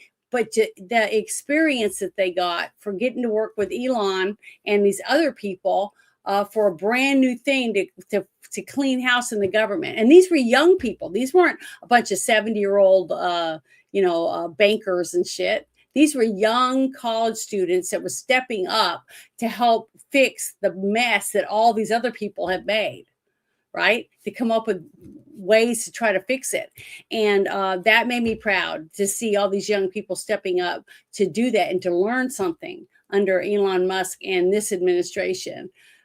Something that they can put in their belt and maybe start, as entrepreneurs or whatever, to do it. So we do have young people that are wanting to see a change in the way things are done, because they don't want to take on this debt. When your kid's born, they're already millions of dollars in debt. You know what I mean? Just because they were born. With all the crap, now we're finding out why we're in debt. It's not because you and I spent too much money or we didn't pay enough in taxes. It's because they were sending it to everybody and their brother, buying shit, partying, whatever it was.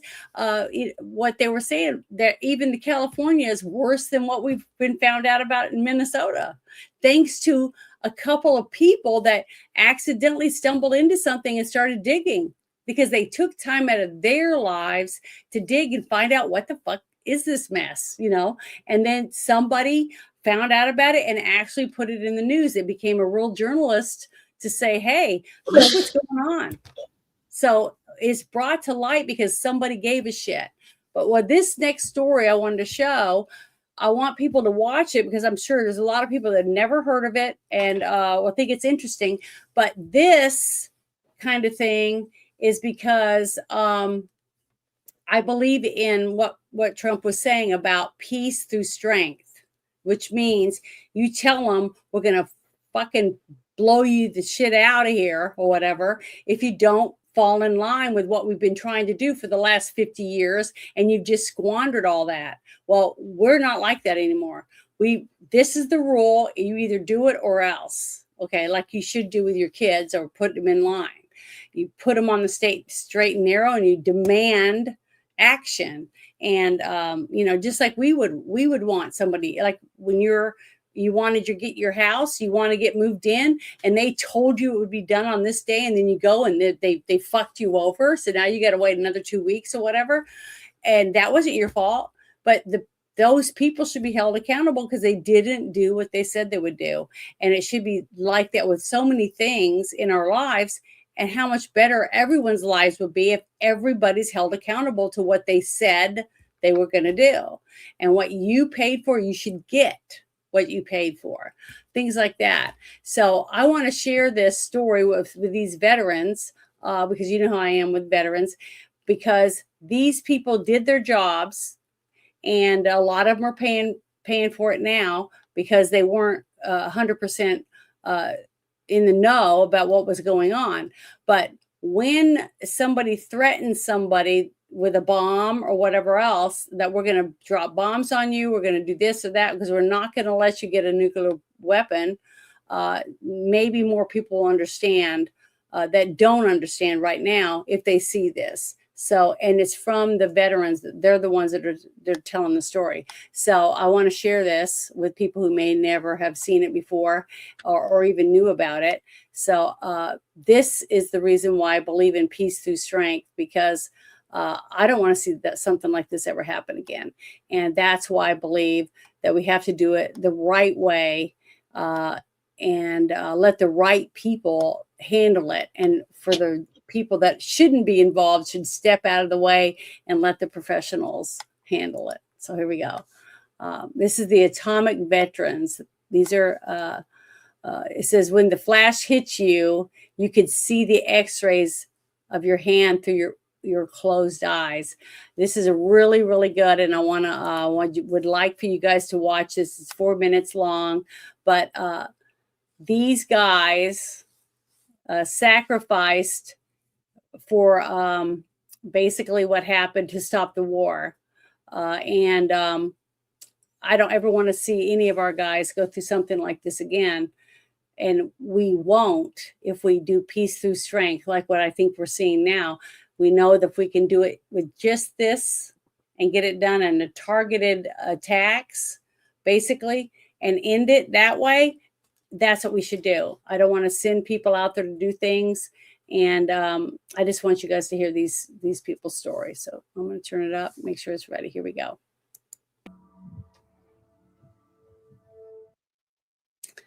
I wanted people to see that because a lot of people have no idea what those were British soldiers, but it's the same type of thing happens to our soldiers.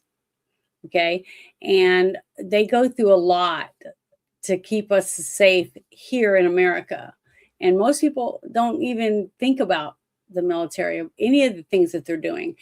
And when you have a good leader that's in charge, you have things like what happened when they went in and got Maduro, right? It's fast, quick, and it's done. It's over with. All the people get out. Everything goes like clockwork. That's what's supposed to happen.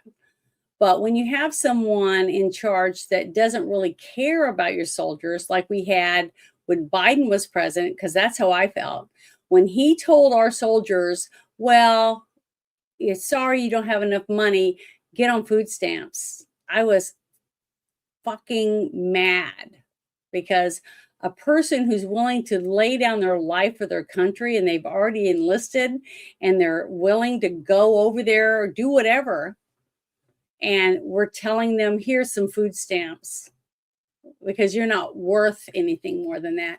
But yet these people are fighting every day to not pass the SAVE Act, to give that money that should go to those people to people who just walked over the border and that are sending their kids to school. They're getting free places to live. We got sanctuary cities that are putting some of these criminals back on the street rather than send them back to where they came from and hurting Americans that were born here. It's pathetic. I don't understand where they're coming from when they're putting people like that above people like us, the taxpayer, people that actually are from here, that should come first. And it just seems like it's this big jumbled mess, and people are throwing fits and having tantrums because these people deserve free shit when they did nothing to earn it. We have people that have been paying in since they were 15, 16 years old, and now they're in their 80s and they're getting Social Security, but they're not getting what they should be getting in Social Security because so much of it has been wasted out there. And then we got people being told, oh, we're probably going to be 70 before you're going to be able to get it, even though you've already been paying into it for 40 years or whatever amount of time. It's disgusting to me. And then we have all these people, they're up there throwing tantrums, which I'm going to show in just a few minutes, a few stupid little tantrums that are being thrown because they don't give a shit about you and I, the ones who are paying the bills. That's why I really wish that these people were treated the same way as our veterans. Because if you gave a congressman the same medical insurance and the same medical doctors and the same way these people were treated compared to what they get, and then they got the same paychecks, the same everything that a military guy, a veteran would get to a congressman or a senator, I wonder how long it would take for them to fix some of the problems that we've had with our veterans, healthcare. If they had to have the same thing. You know what I mean? There's a TV shows where they put people on an island together and they all have to do certain things, right, to see who wins or to survive each day. And then they take like a group of people and they take the wife swap or whatever it was. You know how they moved all these things around, or Undercover Boss and all these different shows. They can do all that, yet Congress can't seem to do their jobs. When we put them in office, they get their check, they get their shoes shined, their hair done, they get all these things done for them there, when we have veterans that are sitting in the street and they're not eating. stuff like that. It's sickening to me. I don't know how anyone isn't holding all these people accountable. And here they are running off to have Easter break. It's sickening to me. It repulses me so bad. And guess what? I didn't serve in the military, but my dad did. My grandpa did, and many other people in different branches of the service did their time in the service. And they deserve more and to be treated better than what we see happening on a daily basis. And then I hear other people that never were in the service talk about, oh, the military, they get free dental and they get this and they get that, when they don't. Because a lot of these people aren't getting the things that you think that they're getting simply because someone else told you that's what they're getting. It's not true. When you have a president telling them to get on food stamps because they have to pay for their own apartments, stuff like that, they're not all living on military bases, things like that. We're not informed about where our military lives, or if they're in your own town. Like if you have a recruiter in your town, guess what? He's not living on a military base. He's just living in a house somewhere in your neighborhood, trying to recruit people into whatever branch of service he's in. Things like that. People have no clue because they don't want to know and they don't give a shit. So until people start giving a shit, nothing's going to change. It's like sitting back going, well, and this gets better and that gets better, blah, blah, blah. But nobody's getting off their ass and doing anything. It's never going to get better. It's never going to change. That movie came out, The Sound of Freedom, and everybody was talking about, oh, we need to do more to help the trafficking, blah, blah, blah. And then 2 days later, nobody's talking about it anymore. But guess what? People are still being trafficked. But yes, under Trump, I've seen more people rescued and more people arrested than under Obama or Biden's administrations. Because guess what? I follow that stuff. I have friends that work for the Shepherd's Watch Foundation and other organizations like that. And I'm telling you right now, they love this administration because this administration is actually doing something. When they had the rapid DNA tests at the border. So when someone was coming over with 5 or 6 kids and they're like saying, oh, these are my nieces and nephews and my kid. And then they do a DNA and none of them have anything to do with this person because they're being trafficked over the thing. But then soon as Trump got taken out, Biden got rid of all that. You know why? Because it's easier to bring a bunch of kids over the border to get rid of and make slaves, do whatever they're doing with when they can't prove that they're not the parent or the uncle, because it's easy to do that when you just have a couple pieces of paper. It's sad because so many people just say, oh, I don't want to deal with it. I don't want to listen to it. I don't want to be bothered by it. Oh, I want to have coffee in peace and quiet. I don't want to have to look at kids that are being abused. What planet are you guys from? What do you guys want to see in the future? Like I just showed you that 9-year-old girl being sold because that's the only thing they can do to make money to be able to feed the rest of their families. So they're sacrificing their kids to do it instead of sacrificing themselves. If the dad can't go out and make money, maybe he should have sold himself to that guy as a slave instead of selling his 9-year-old kid, But see, that won't happen because in countries like that, men are real. Women and children like that are just pieces of meat for bartering. They have nothing. Women are useless. They're just for procreation. That's it. They're to give birth, feed, and wait on us, and do what they're told, and only speak when they're spoken to. Things like that. But nobody wants to take the time to understand what that's like watching movies like the one review that Bruce and I did, Not Without My Daughter.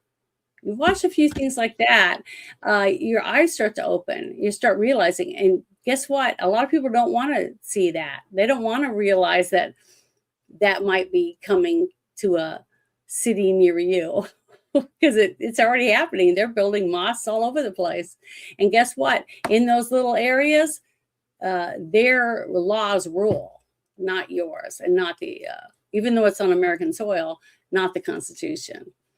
But until You know, people it's start it's paying funny we attention. keep going back to how many mosques are being built in America, and you know, if And there was a every way to effectively protest and keep them out, we'd do it. We'd do it. But fucking lawfare is a bitch. We're not being allowed to have our free speech, which I don't understand how that exactly works. But I'm pretty certain that most of us don't want to have fucking prayer call outside our kitchen window every day. Nobody wants to have somebody come over to their house and say, you can't cook any of that pork on your grill anymore because it offends us during the month of Ramadan or whatever bullshit excuse they have. Or walk your dog. Slap fucking Don't walk bacon. your dog by their mosque either. I will take a shit by their fucking commune every day in public and accuse my dog of doing it. Oh no, look, Spot did it again. Big old brown streak right in the grass as I shit at a 45-degree angle. Awesome. Yep. But the thing is that the only way anything's going to happen is by people doing something.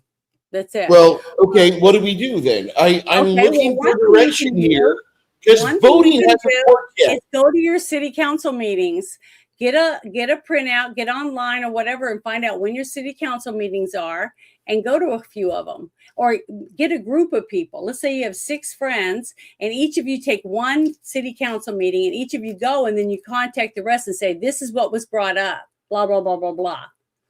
And sooner or later, someone's going to come up and say, "Hey, we want to build a mosque. We got $16 million and we're going to buy this land." And then you have got to fight your city or your county or wherever you live to keep them from wanting that $16 million. See, that's the hard part, because guess what? They got this. You won't. So the only way you're going to be able to do is get enough signatures to be able to get that on the ballot to where they cannot do that. They can't build something. It's one of the So reasons that's why what I it moved takes. to a small town. So I'm It's saying one of it the takes, main it takes reasons time. I moved to a small town, Janet, because Me too. I know the people here, and I know what they don't want, and they don't want to have no prayer call here. As much as they're trying to expand out from the city center, it's not going to happen. Not here, at least. If it does, we're going to be like, no, we're going to stop this. Why are all these dead pigs showing up? I don't know. That's the only Will- way. You have to do it through the laws, because we are a country of laws rather than of men. We don't have the Wild West anymore where you just ride up on your horse and We're going to have to go grab back to the Wild somebody and West. hang them from a That's tree. what Antifa does. We have laws that we have to follow. And If as long one- as if- we stay up on that stuff, then you can make a difference. Just like a few people were complaining in the state about a bunch of Chinese companies coming in and buying up farmland. Well, we were lucky enough to have a governor that said that ain't happening.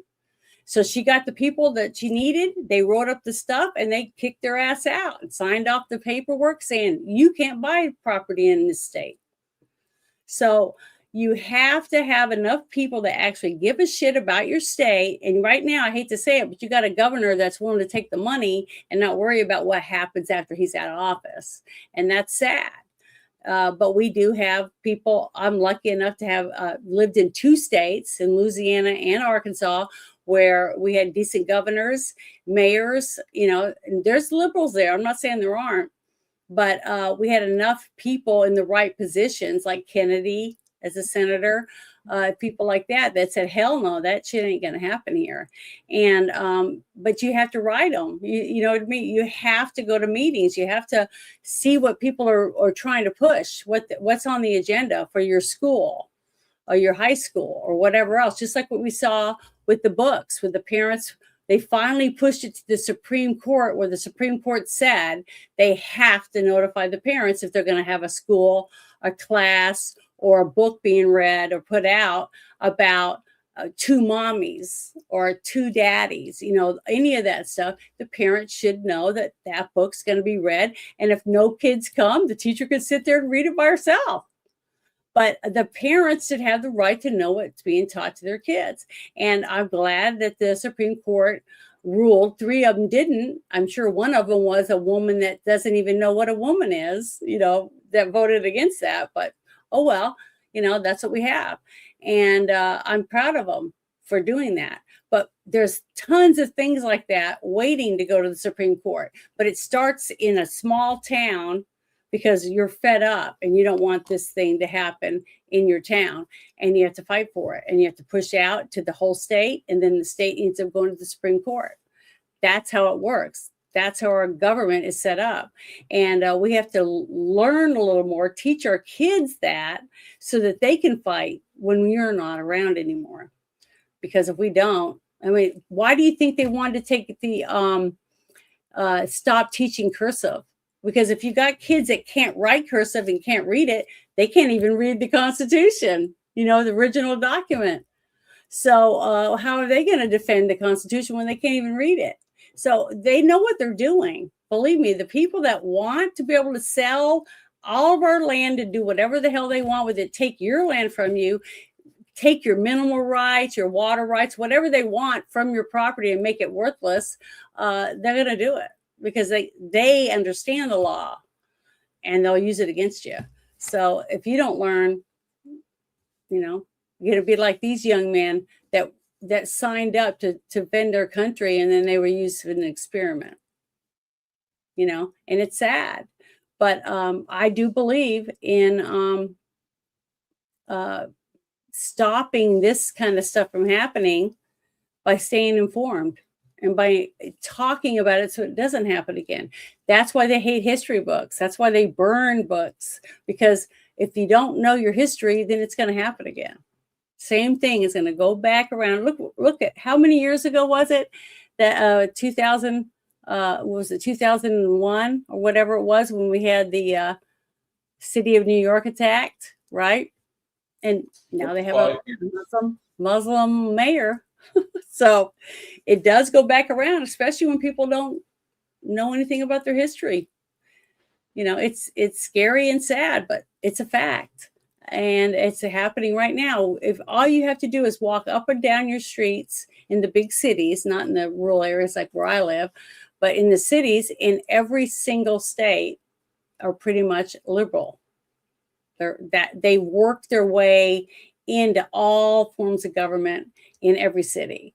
So, you know, that's on us because we were too busy. We didn't pay attention and those people got in. So the only way to do it is to get them out. Just like what you said, no one should be able to be in office more than 8 years, you know, put term limits out. But when they're making their own laws and voting their own raises and whatever else, it's kind of out of our hands. So, you know, all I can tell you to do is to learn as much as you can and step in and try to make a difference when you can in the area that you are, and share the information you just learned. You know, like you said about why you moved to that town. You moved there because other people said, this is what we're doing and we're going to try to keep this out. Okay, so you felt safety in numbers, which means you moved there because you felt the other people felt the same way as you, which means they're going to work with you to fight and keep it that way. And that's what we need. We need more people. Well, here's the real problem I have with sacred cows. Mm-hmm. Back in 2003 to 2000, let's say 15, mm-hmm. all of our friends that were active duty were told one major thing, and they were said to them, if we fight them over here, then we can get rid of the threat and we don't have to worry about them over in our own homeland. Mm-hmm. And now they're everywhere. They're every fucking where I turn around, I see these miserable fucking walking hefty bags everywhere in the goddamn city. Mm-hmm. And then they walk slow across the street and you're just laying on the horn and hey, if the brakes don't work, the brakes don't work. I'm sorry for your loss. Fuck you. And that's it. That's all I can say, because I'm trying to do the speed limit or 5 miles under, but if they want to act a fool, I mean, it's suicide by pedestrian. But see, that's why you have laws. You have crosswalks, you have lights that turn red and green. All these different things are set up so that people aren't in the streets when the cars. They had a red stick figure. They weren't supposed to be in the street. Well, they don't know the laws. Well, then maybe send them away to where they are familiar with their laws, and maybe that would fix the situation. But heaven forbid we have common sense. Yep. But see, that's what I'm saying. And I always say this too, is that they put in a $13 million mosque, and it's on so many acres, 15 acres, 25 acres or whatever they're taking up, but yet they still are in town and they're praying in the street with their stuff going. Why? When they have a mosque right over there. Stuff like that. I don't understand. And that's up to the people to say, like in Dearborn, Michigan, why aren't they praying in their mosque? Why do they have to pray in the road? They're disrupting my job, my business, whatever, but it's okay to infringe on your rights, but not theirs. See, that's what's wrong, because you're not fighting for your rights. You're laying down. You might as well lay down and be the prayer rug for them, because that's what they're doing to you already. So, I mean, I don't know. I'm okay with let's go back to Wild West. Let's dial it back, because I can guarantee you these it might fuckers end will up doing that. We might end up doing that. fight. Because if people don't do something and follow the law and try to make changes that way, that's the only other way that it can end. So that's why I'm trying to say you have to be able to go to city council meetings and know what's going on in your state to be able to be effective in your state or in your community. If you don't know what's going on in your community or your state, then I guess basically you're screwed, because you're not taking the time out to find out what is happening around you, because there's probably already stuff going on that's halfway in that you don't even know anything about, simply because the last 20 years or whatever you haven't been involved, and this stuff started 10 years ago. You don't even know about it. But I wanted to share this with everybody. I like this guy. I think he's great. And I want to share what he has to say here about a few things. But we are having some criminal charges finally being referred on some of the things that you've seen, all these meetings and hearings and blah, blah, blah. But we're finally starting to see criminal charges being put in to against some of these people that we finally are saying, hey, why are they getting away with it? Well, I'm going to play this for you so we can listen. Here we go. All right. You all want accountability, and we're tired of waiting for it, right? Just a few minutes ago, the Federal Housing Finance Administration made 2 criminal referrals against Letitia James, not for mortgage fraud. What? No, they tried that, and I got thrown out in D.C. But for insurance fraud, one in the Chicago area, one in Florida. I think the one in Florida probably sticks. What do you guys think?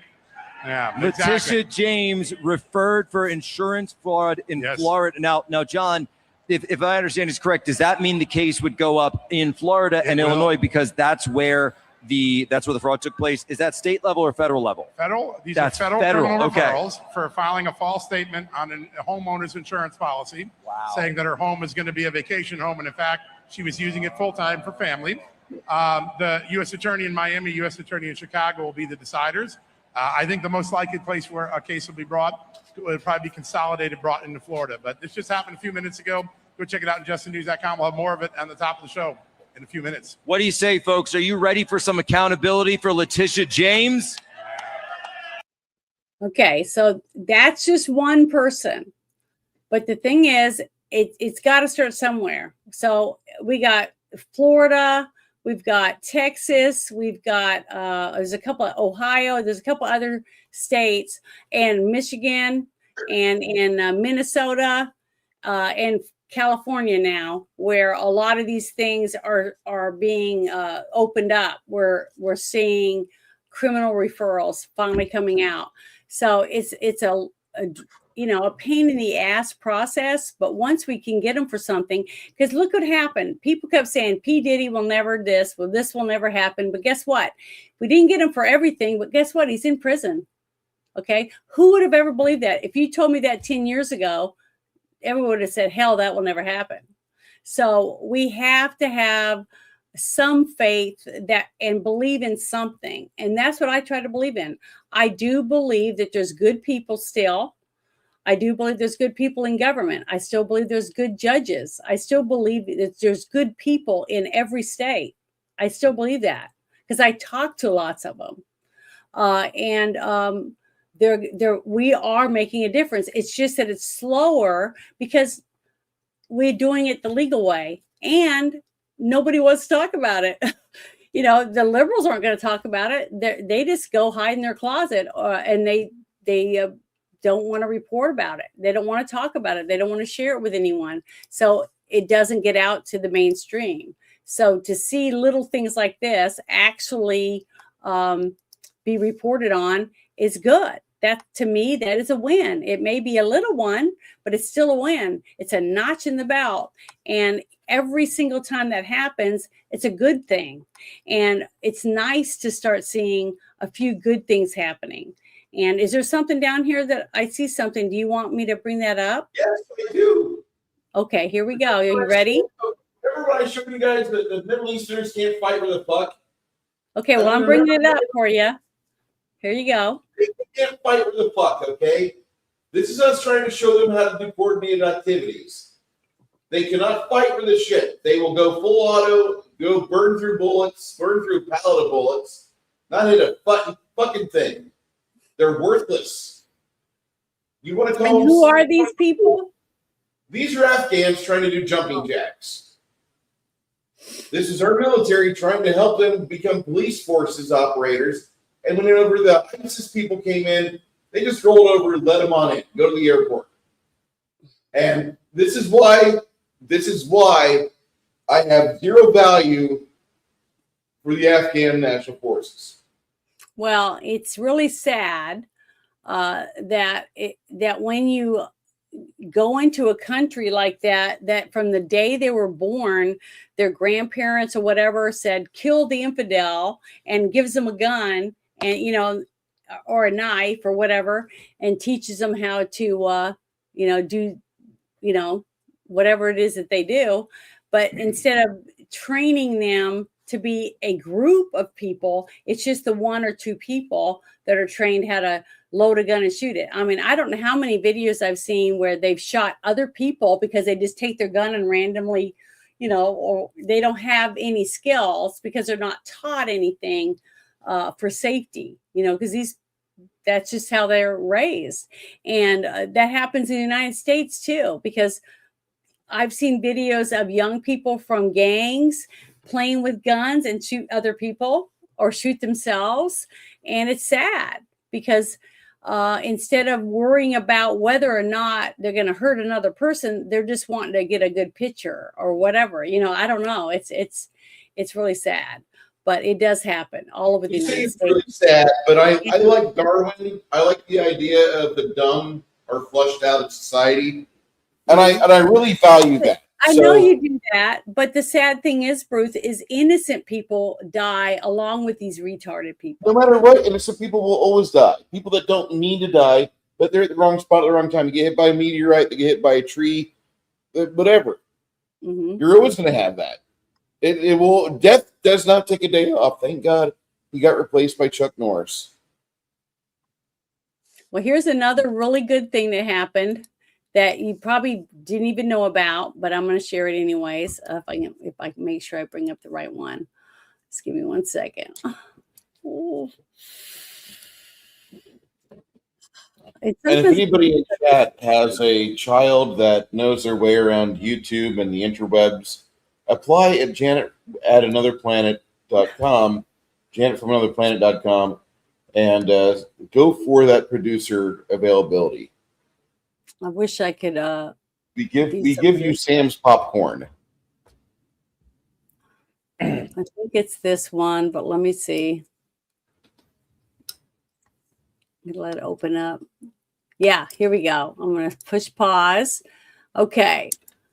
I don't know if any of you guys know, but President Trump said he was going to do this, and he did it. This is something else that he finally got worked out. And it was an American Dennis Coyle, I think that's how you pronounce his name. It was snatched by the Taliban last year, just touched down safely in the United States. He was, they were able to get him back. And this is a video of him getting to be with his family again. Returning to the U.S. after being arrested by the Taliban over a year ago, Dennis was working as a language researcher in Afghanistan. when he was taken into custody back in 2025. It's important to know he was never actually charged with a crime. But after pressure from the Trump administration, Dennis was released. He joins over 100 Americans who have been freed from countries like Afghanistan and Venezuela in the last 15 months. No American left behind. Did you hear that? Over 100 people that have been taken to other countries that were taken because they were doing jobs or whatever it was in other countries. Over 100 people have been released in the last 15 months. But, you know, where's all the stories for all these people? And why weren't they released before that? You know, did Biden even give a shit whether these people were in prison? You see what I mean? This is not talked about. These are good things. I'm still waiting for what was Biden aware of. Whenever I get that information, administration. I I'll know care about anything else. He didn't even know who he was. Honestly, I honestly believe that Trump is doing all this because he wants to please people. He wants the people to get what when he meets them at like a rally or whatever, and they'll say, please see what you can do. Like he's been trying to do something for Tina Peters. There's tons of stuff that's coming out about it, but she's not in jail for a federal crime. The crime that she's in jail for is a state crime, supposedly, her leaking information about elections, right?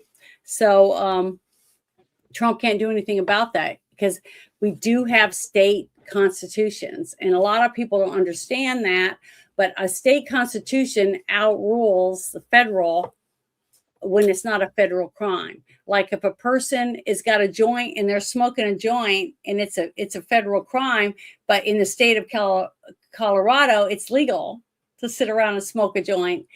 The federal government can't come in and arrest you because your constitution in your state protects you.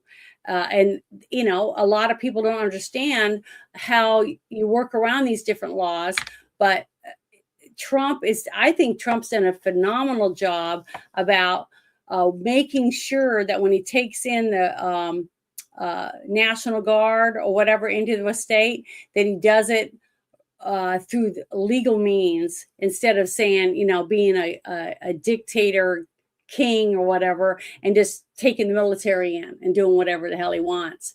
Because a state like Louisiana that has lots of hurricanes, or Florida, and they have something bad happen, they'll say, please, President, we need National Guard to come in and help us with this flooding or the find victims or whatever it is. And he will send troops to that state for that purpose. But they have to be asked first by the governor of the state, because that's the way it is when you have constitutions for each of our states, because each of our states is like a country of its own. So I just feel very blessed that we did have forefathers that we had that tried to set up a wonderful country. And it is. They did a great job because look how we got a lot of bad stuff going on here, but I still look around the world and there isn't another country that I would want to live in besides the United States, because it has more rights for the people than any other country. And it's not perfect. We have a lot of things that need to be worked on, and we always will, because we're going to always have people with individual personalities, individual needs and wants, and wanting things to be done a certain way. But still, out of all the other countries, we are so lucky. We are so lucky to have the rights that we have, to be able to do this show, to be able to talk about things and not have the Facebook people come to our door and arrest us because we said something about someone that hurt someone's feelings, which they can do in other countries. We've talked about that a few times, how they can come to your door and arrest you because you said this word or you called someone a name, which is a scary thought when you think about it. And I'm thankful that that hasn't happened in this country. And I hope and pray that we can keep fighting and never let that happen to our wonderful country, because we are it. we're the only country in the world that has the freedoms that we have. We're the only one. And that's only because people came together at the very beginning and decided this is where we're going to stake our claim, and we're going to sit and we're going to fight and bicker, but we're going to come up with a document that's going to protect all of us and give us equal rights and give us this and that, whatever that they threw in. And it worked. And I'm so happy that I live here, and I'm thankful to be an American. I say that a lot, but I really do feel that way. So, it's just the way I feel. But there's a couple other things. Here's something I thought was pretty interesting. Let's see, it's number 21. Let me open this up real quick. Okay, I think it's this one. Yeah, no, that's the wrong one.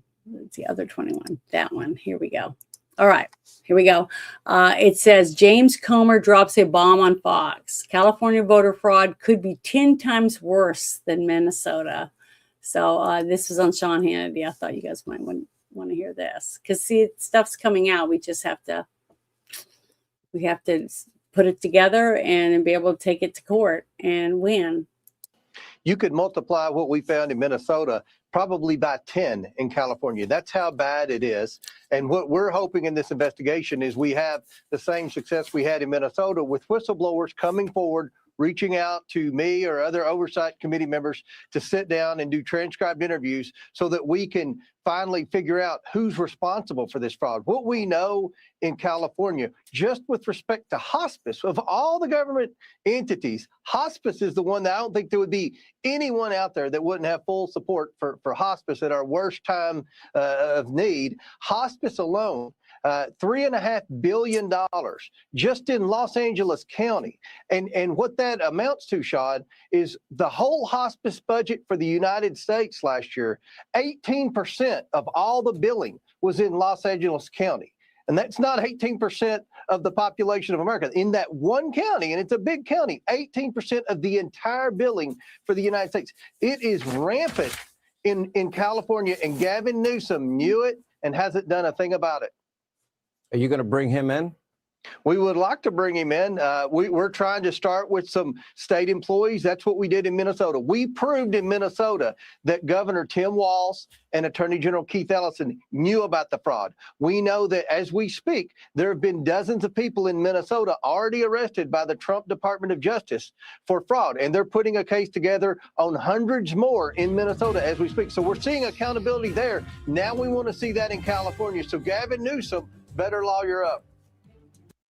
Well, did you hear that? 3 billion with a B in one county in California just for the hospice. That's not counting all the other little agencies in the federal government. These people hate Trump, and they knew that when Trump first was going to run, when he talked about what things he was going to do, they didn't want him as president. Trump will never be president. Trump will never be president. He'll never be president. Everybody was saying it. And guess what? That was Hollywood and the elite and other people that said no. But guess what? The people said yes, because we wanted to see some things change. And now that all this fraud's coming out, all we hear is all these elite people saying, you can't do this. Where's all the people bitching and moaning when they closed all these fake daycares? Where's all the parents complaining that they don't have anyone to watch their kids? See, that's one thing that no one's talking about. Nobody's complaining because guess what? There were no kids in there. They were empty. They were just taking the cash. And the same thing with this, $3 billion in one little county, 18% of what was supposed to be spent in the whole United States in one county in California. Who do you think had their fingers in that? I bet there was a bunch of yachts and homes and vacations and airplanes probably all bought with money that was supposed to go to hospice care. So, man, it's pathetic that's how bad off this is. But I'm thankful for it because guess what? It's coming to light. There's a big spotlight being shown, and it's called the Trump light, because he's just exposing all this shit. And if we don't do anything and follow through with it, then, Trump did it for nothing. But Trump's doing what he said he was going to do. He said he was going to go in and he was going to expose all the corruption. And that's what he's doing. And, it's up to us to push the other people in our states to say, okay, we want to prosecute these people. All these people stole this much money from our state, and we want to prosecute them like they're doing, like you just said. Hundreds of people have been arrested and are going to trial for fraud in Minnesota. And they're going to arrest hundreds more, is what he was saying. And now they want to do the same thing in California. So it is happening. It's just that we don't have media that's talking about it because they're all pissed off because we're taking their cookies and their ice cream and their hookers and all their yachts and their parties and their drugs. We're taking everything from them because they don't have the money to go out and buy it because they don't spend their own money. Remember, they spend your money, not their money. And we're stopping them from being able to do that. And they're pissed off. And they've already tried to kill Trump multiple times because they want him gone. They want him out because this is what he's doing. He's getting the kids back. He's arresting pedophiles and people that are trafficking children and young adults all over the United States. Hundreds and hundreds of them every month. I'm hearing they're rescuing and arresting people, and that's his administration. Okay, and I remember in his first administration that was happening, and then we had a big lull for a couple years, 4 or 5 years, nothing. So they don't care, but I do. It's not. None of these kids are even mine.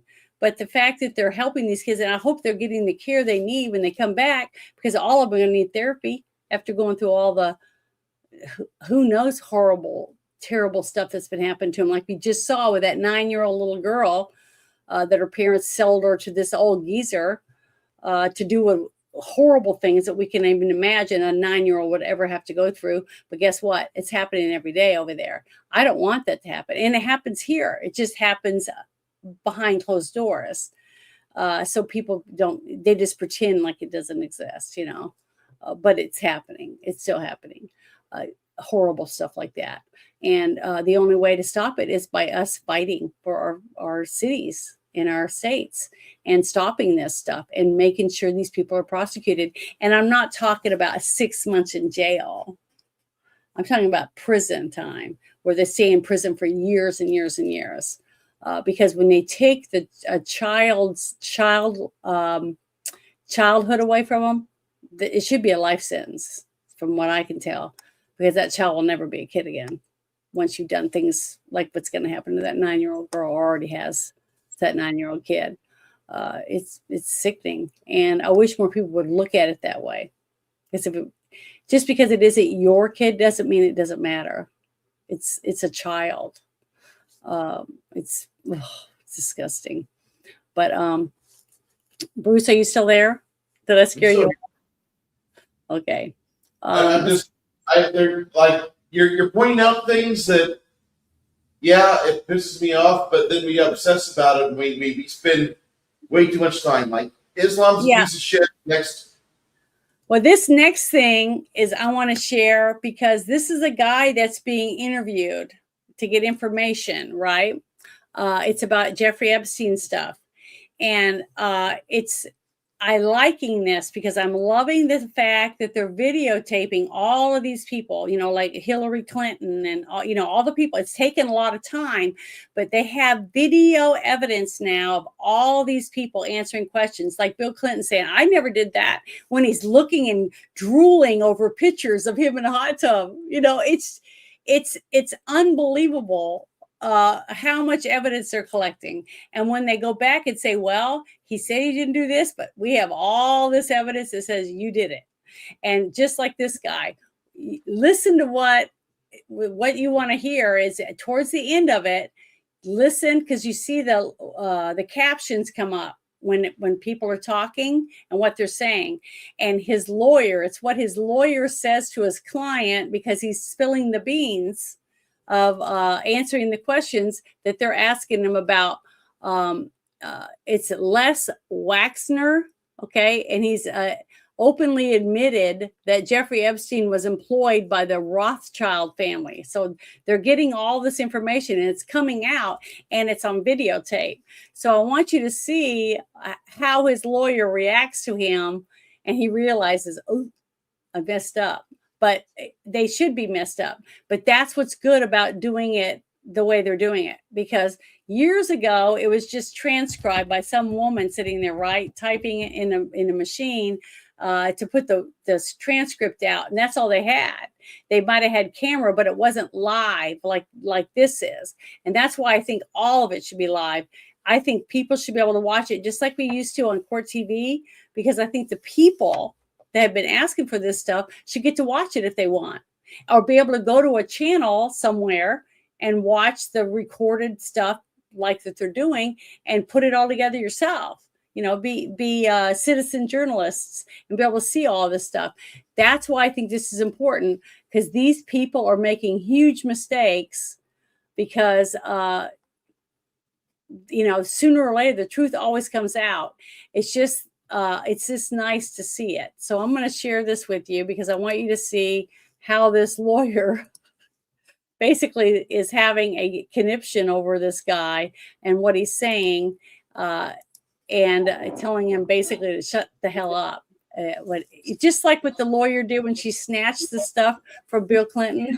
It made him look like a total disgusting freak, you know, by the way he was reacting to the pictures and stuff. So he was enjoying looking at those photos.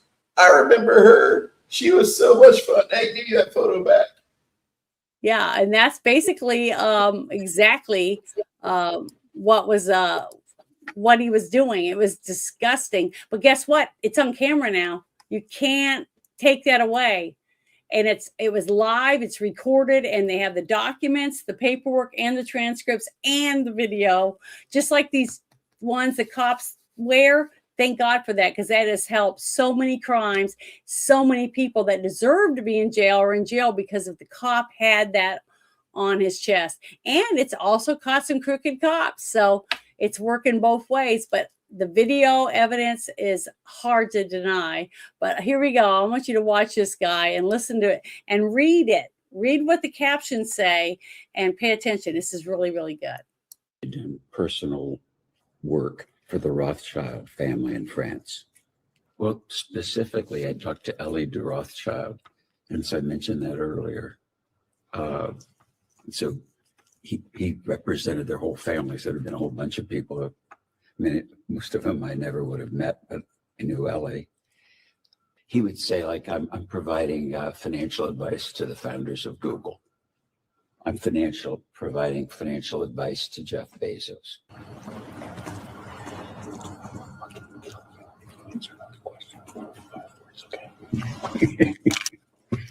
Answer the question. Okay. Done personal. But did you see what he for said? The Rothschild family. Mm-hmm. He said, I'm going to fast forward up there real quick.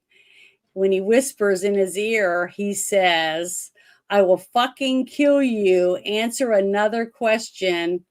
Then he says, hold on. I'm trying to go really slow so not to mess it up.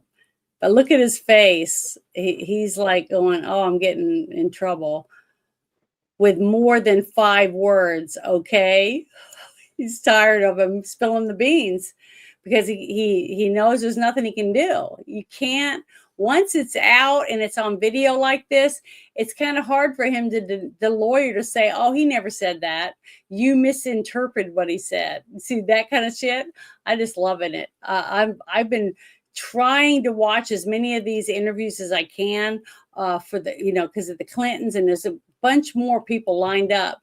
And this is somebody that if his name was on the list, most people would say, I don't know who that is. It's no big deal. But it is a big deal because look who he worked for. And he just spilled the name, Bezos's name. And the Google, you know, so Google's now involved in the Jeffrey Epstein stuff. And so is Bezos. So every single time one of these people slip up and do this, this is helping the cause. I know it's a pain in the ass and it's taken a long time, but guess what? All these years, nobody else did shit. It was until Trump got to be president that some of this stuff started coming out. And now look what's going on. We're finally getting something, but it's a start. Okay. So you can't snap your fingers and pull it out your ass and say, look, we got all the stuff we need. It doesn't work that way. Wish it did. I wish it was that fast, but you can't just take a laxative and shit out all the proof you need. You have to do interviews. You have to do exactly what you're seeing being done. And it's being done properly. And it's being, all the I's are being dotted and all the T's are being crossed. And that's what you have to present evidence in court to win and put people in jail. But names are falling out like flies. And man, I don't hear all these people they're just like zip lip walking around. They don't want to be involved in any of it. You don't hear shit coming out of Hollywood. Most of Hollywood is zipped up because their names are being flaunted out like crazy through all these interviews. And most people aren't even noticing it because they're not talking. But this is how you get proof right here. And this is one of them. And this gentleman, if he doesn't die, well, even if he dies now, since they've got this interview and it's on tape, they can use this tape in court and it will stand up in court. And any documents or paperwork that this guy and his lawyer provided, all can be used because it's not hearsay, because it's him saying it. And I love it. I think this is awesome. I hope they do everything with that, with the camera and get it all videotaped like this, these transcribed things. And it's going to be explosive. I mean, just like what they said, it's going to bring down countries. Remember when they were saying that about, if you see everything that's in the Epstein files, I think it was Kash Patel or one of them that said that. It can bring down countries. Well, now you got Bezos' name and you got Google and you got who knows how many other names are going to be dropped. I'm telling you, this is going to get juicier and juicier as each day goes by.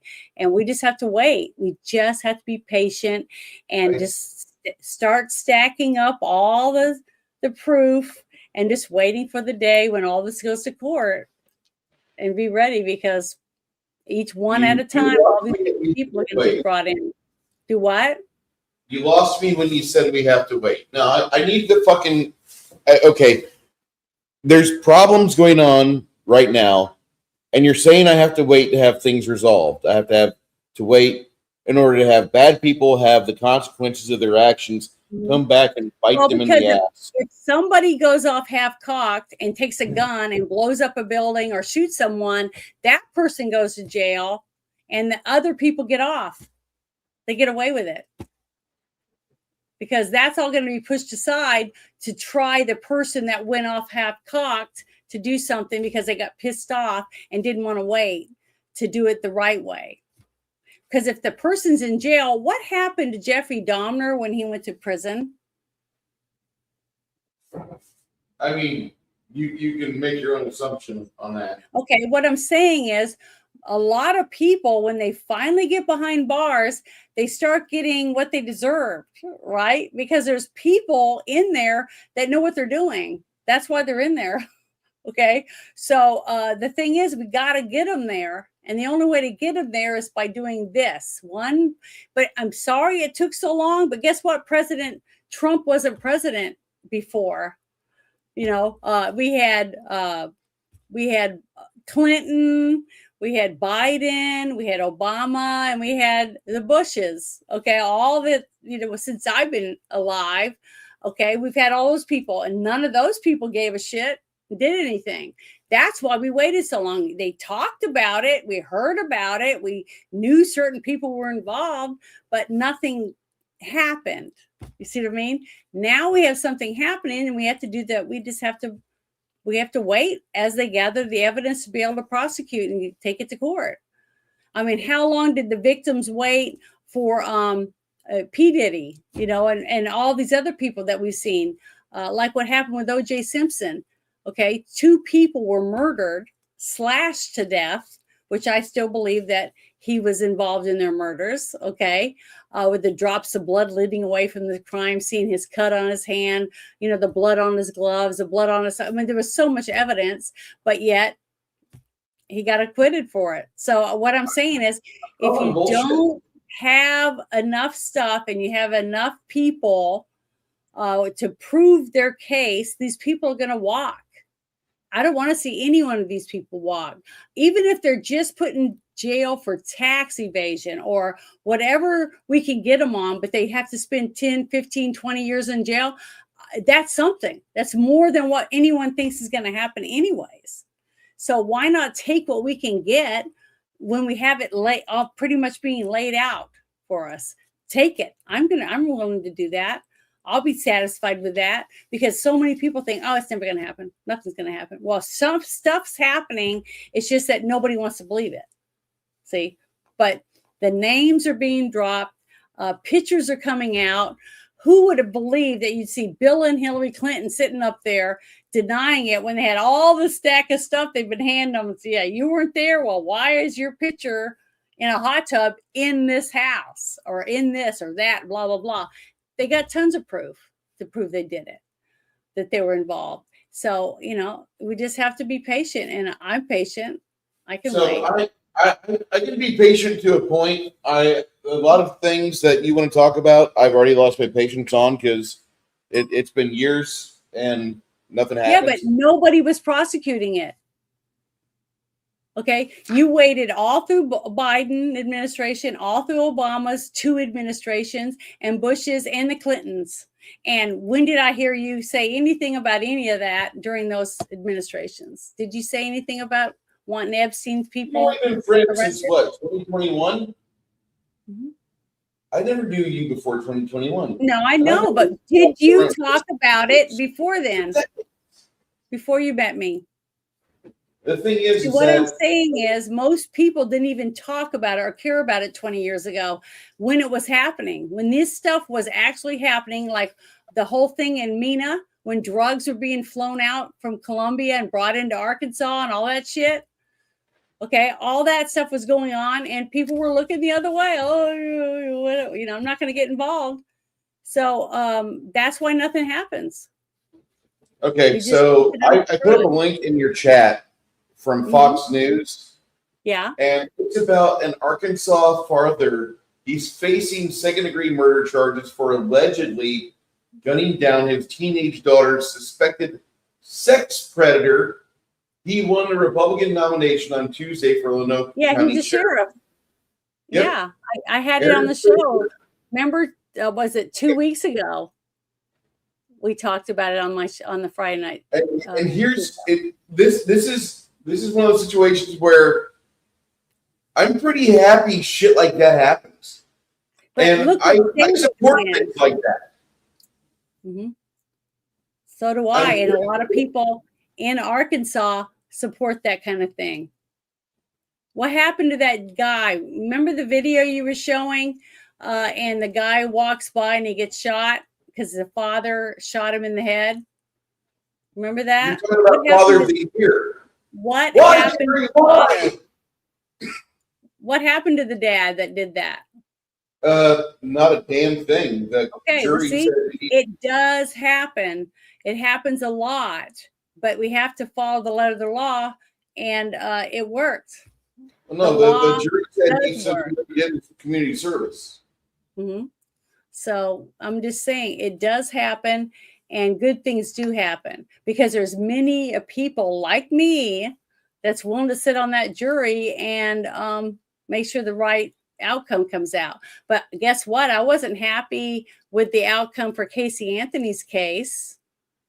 I wasn't happy with the outcome of O.J. Simpson's case. There's lots of trials like that that I wasn't very happy with because I felt like the jury was too afraid to commit, or some other thing happened or something to cause somebody to hold out for money or whatever. I don't know. But I can tell you right now, no one would be able to pay me off. Because if somebody came to me and said, we have your daughter, we're going to kill her if you don't vote the way we say, I'm still going to do what I would do anyways, because they've probably already killed her. See what I mean? I have no evidence that she's still alive, and they're going to kill her anyways because she's a witness. See what I mean? So I use my common sense and realize that that's out of my hands. But I would still, then if that did happen and someone took my kid and threatened me, then more than likely the person's guilty as hell, and I'm going to make sure they fry.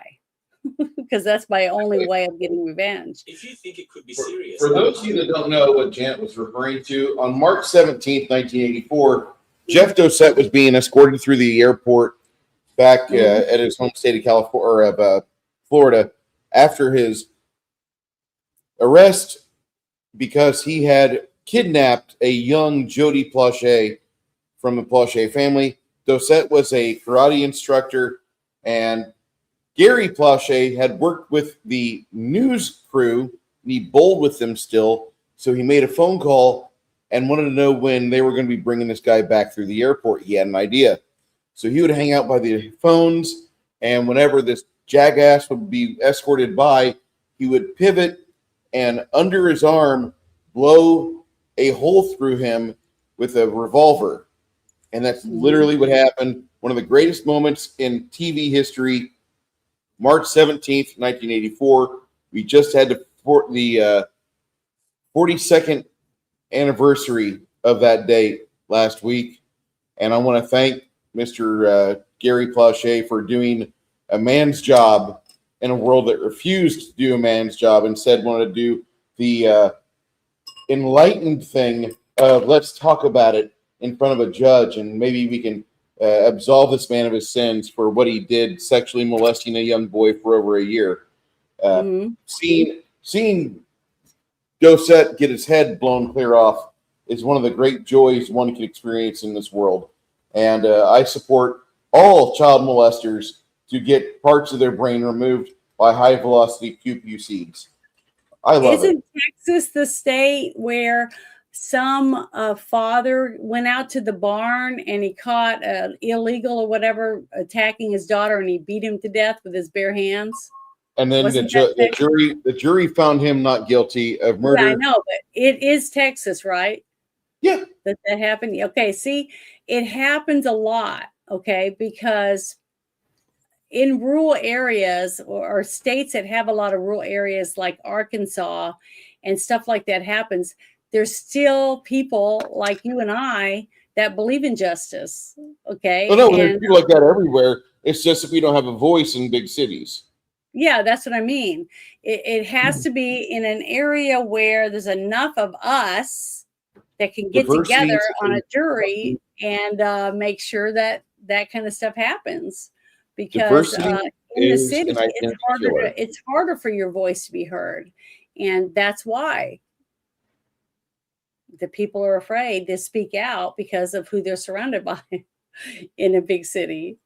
But here's one more thing. I think this is one of the last things I have. I wanted to share this as close to the end because it's ridiculous. But this is one of the reasons why everything takes so long to get done in Washington, D.C. And it's not because all of them are in on it. It's because most of them are in on it. I'll put it that way. And I love Kennedy. Okay, he's a good person. I still trust him. And there's others just like him that are decent, that are trying to do the right thing and get things done. But this kind of stuff, thank God for cameras and video, because it's on a camera, it's recorded, and now we can use this over and over again to prove the point about why we're in the situation that we are, because we have dumb asses like what you're going to see in this video. Now listen to what he has to say. And he's trying to explain it if you just listen. But this is the kind of shit this guy is actually earning his check when he goes because of what he's having to deal with. It's mind-boggling. But here we go. When it comes to parliamentary procedure, I don't know if very many people know what that is, but if you did certain things in school, or you were in the FFA or any of these other organizations like the Junior Chamber of Commerce and stuff, you do learn about some of these things, but so many people don't. So maybe you'll have to look it up after we watch it. But here we go. Well, wait, just one second. I mean, is he ill?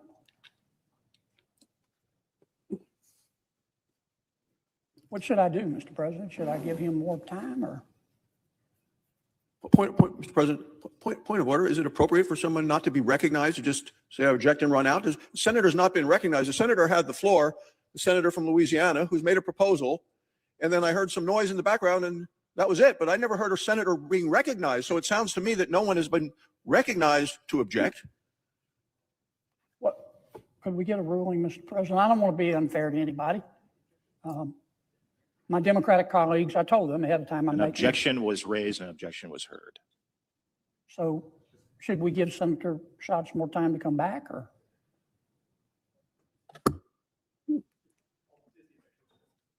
Should we give him more time to come back and explain? Wait, I see the parliamentarian giving us some guidance. Tony, trust me, I know what I'm doing. The chair cannot answer that. Okay. May I inquire why not, sir?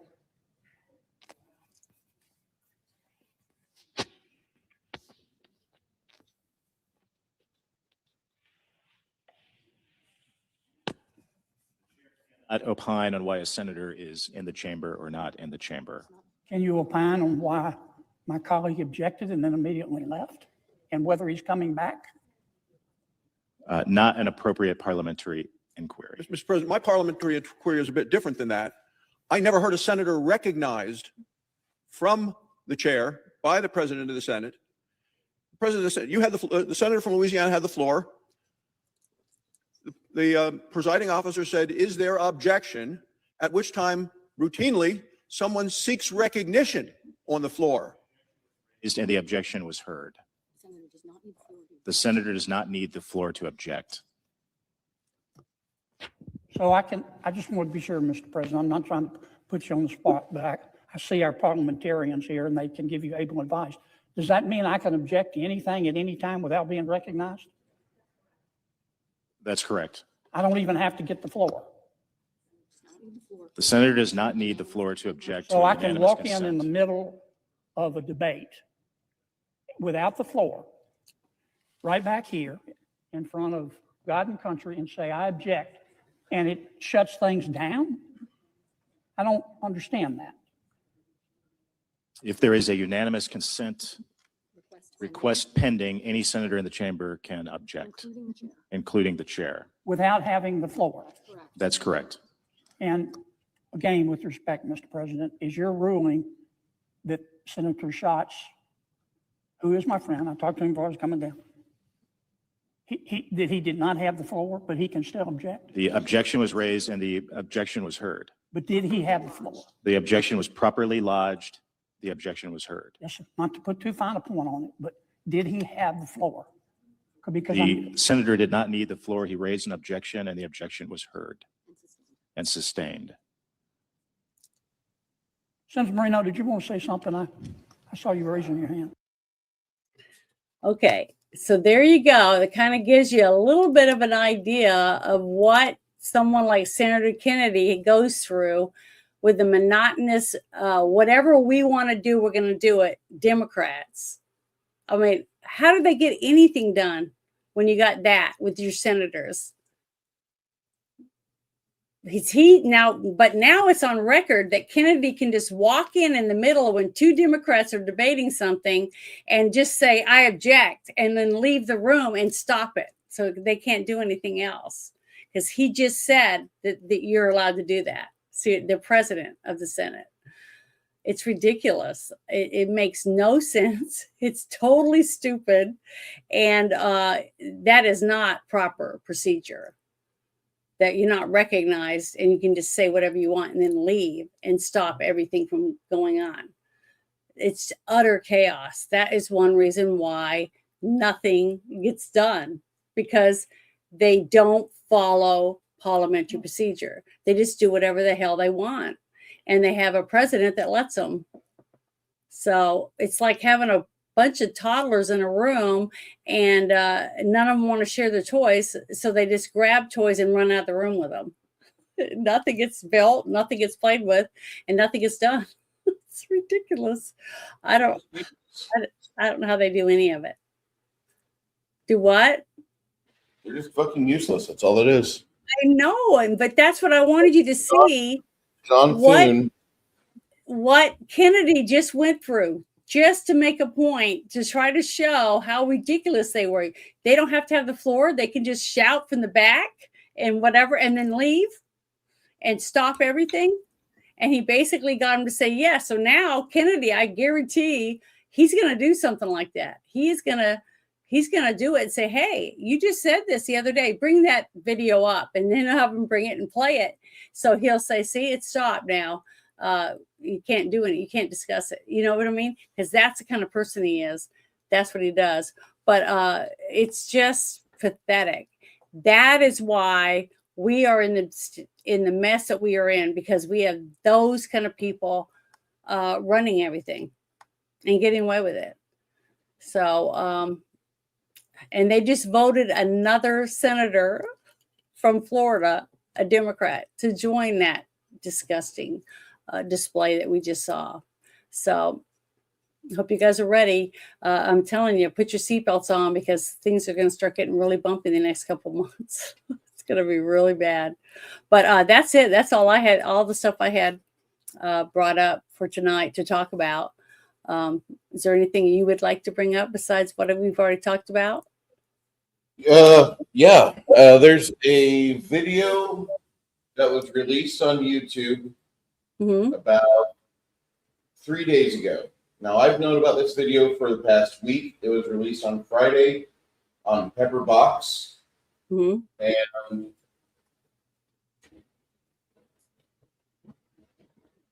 if you remember, there was a episode where Rich High talked about the problems with Buffalo public school districts. Yeah, I remember you talking about that a while back.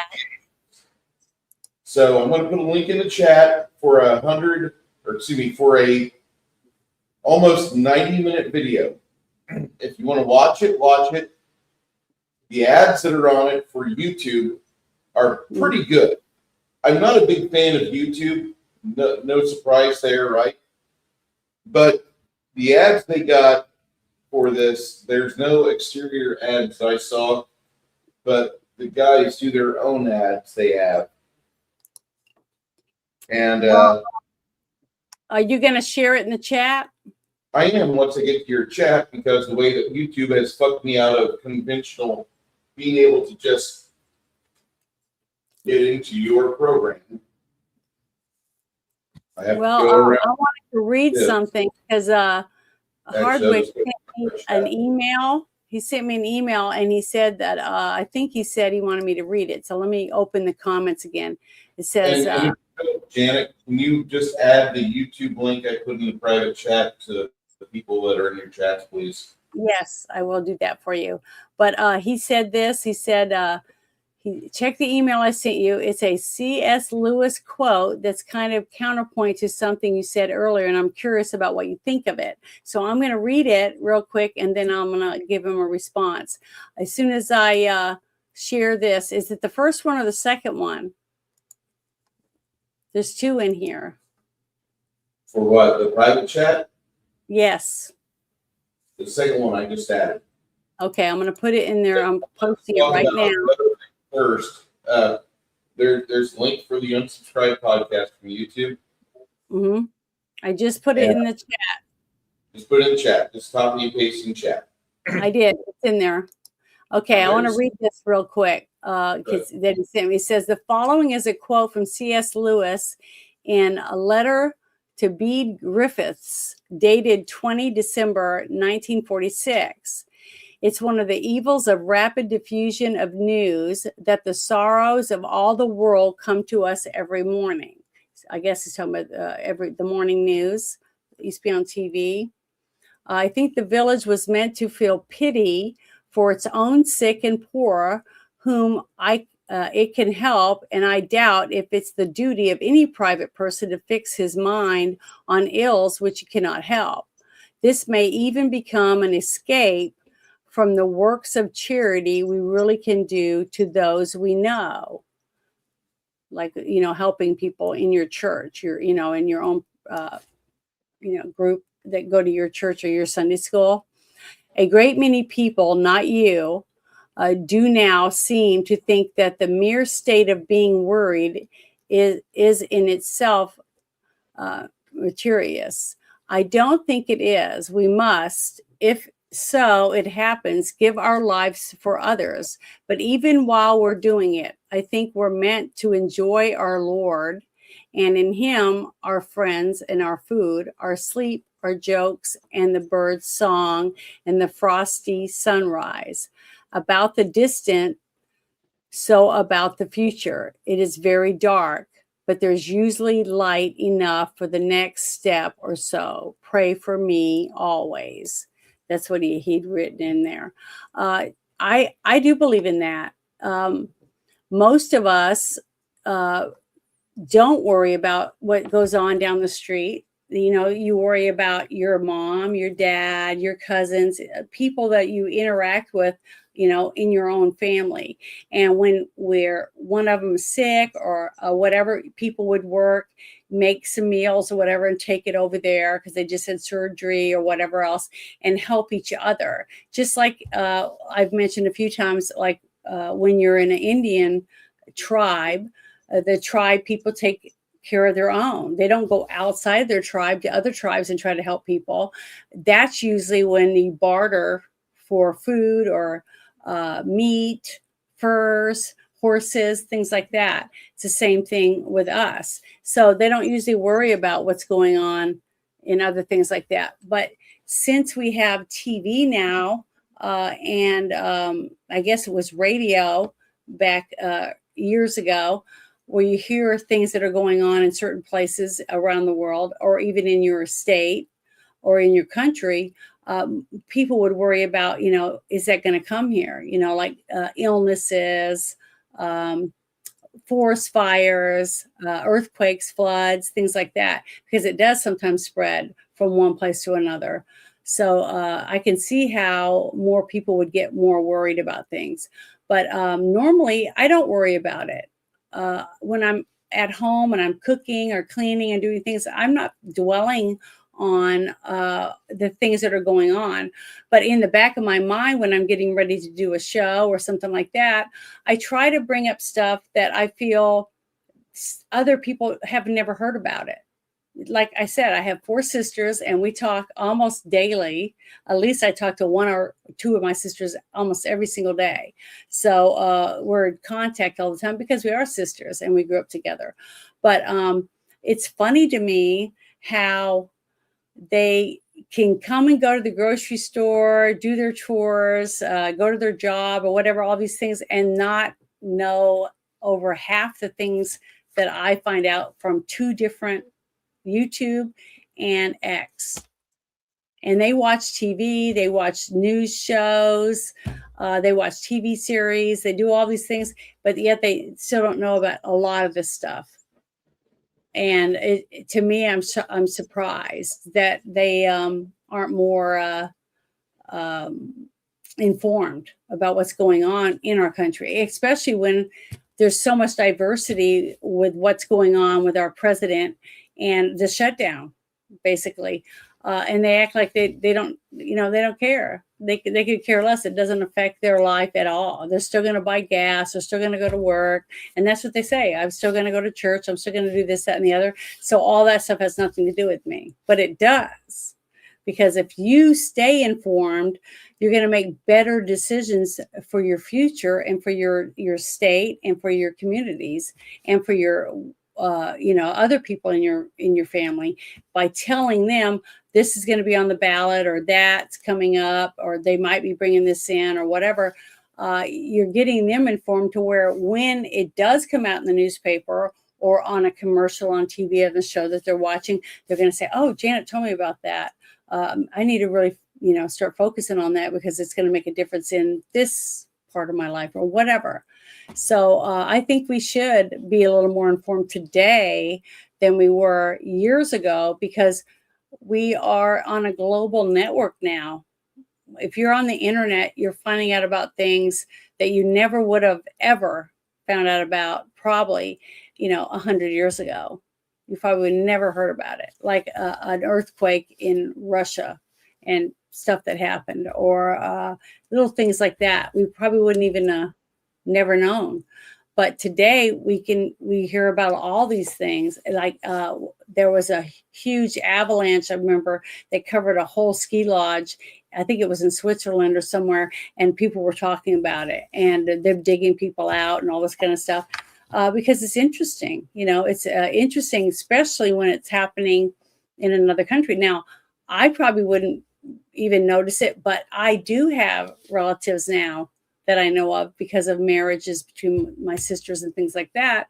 I have relatives in Norway. So if something did happen in Norway, I would like to know about it. I remember when there was that shooting at that one guy went to that school and started shooting up all those kids. And that's very rare because they don't have weapons. Everybody doesn't just run around with guns and stuff like they do here in America. Every family has so many weapons, or there's so many weapons in every state, things like that.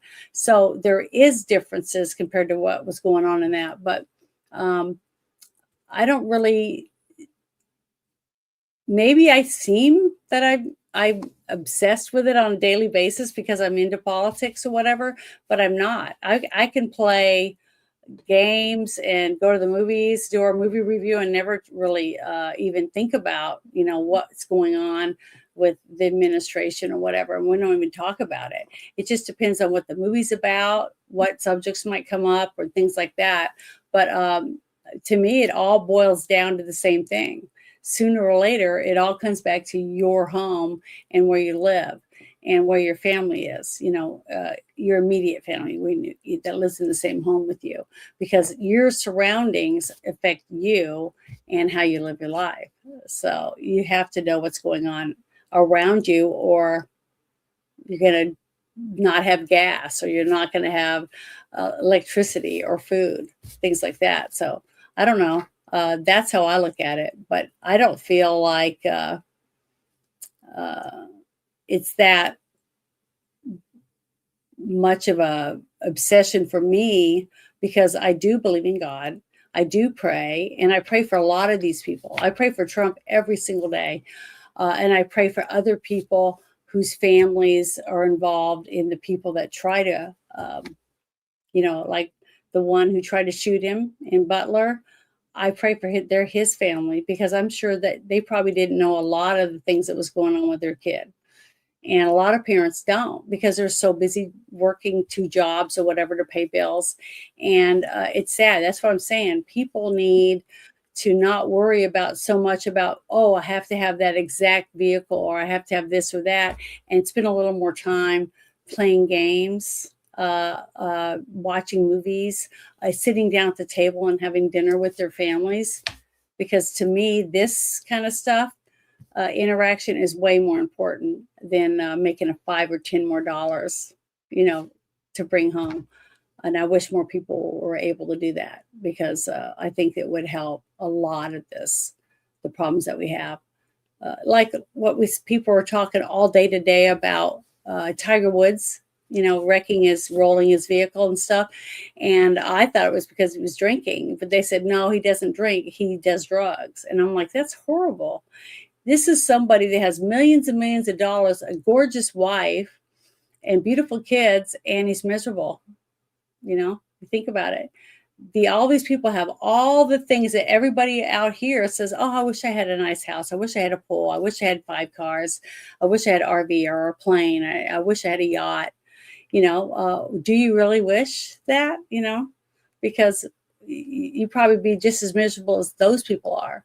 That's why they're doing drugs. That's why they're drinking. That's why they're speeding, why they're drinking and driving and endangering other people on the road.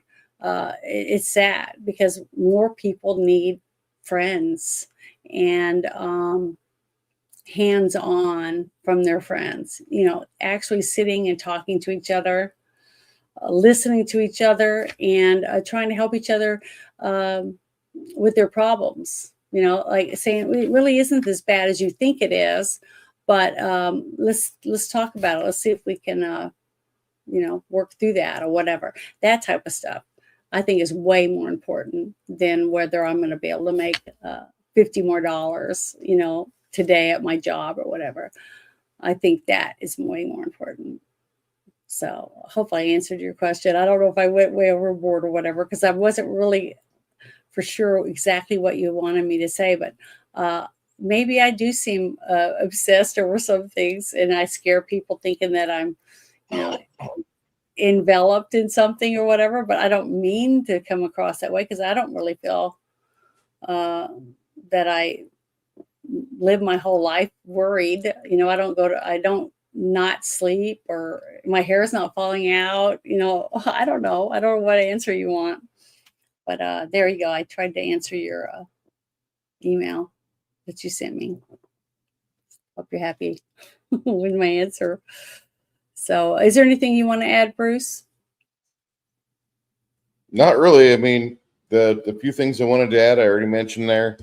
Hopefully all of you tune in tomorrow. If you like Pathfinder and you want to see Janet and her friends win, I encourage you to get disappointed tomorrow when we play, because they probably will be challenged very well, maybe out of their element. Pathfinder, that game is running down to its, we've got about maybe 7 months left of it before that campaign wraps. I'm really happy to say that. Well, how do you know that? Is it because you already know what the story is? Yeah, I know the story, and I know how fast you guys really go through stuff. The other campaign I like a lot better. I like the rule set, even though it's pretty biased, because I'm the one kind of editing, writing it, making sure that there's going to be cross T's and I's that I know where they're at. And it's not like Pathfinder, which is written for the gimme it now microwave RPG fan, which I absolutely hate. I like the older systems better, where if you're going to do something, it took you time to do it. Like, I'm going to build a hammer. Well, it'll take you about 3 days to get the wood and the iron all together and fashion it together, have fun. 3 days? Well, I just want to go buy a hammer at the store then. All right, that'll cost you gold. Gold? I only have silver. Well, what do you want to do? Spend the time or spend the money? And I love games that make you pay in time. So that's going to be the focus of that rule set. I think it works pretty well. And the players seem to be enjoying it as well. Sunday, we're going to be watching a movie called Paint Your Wagon. How long have we been putting this off, Janet? Well, we just had so many things happen. How long have we been putting it off? What? Watching the movie?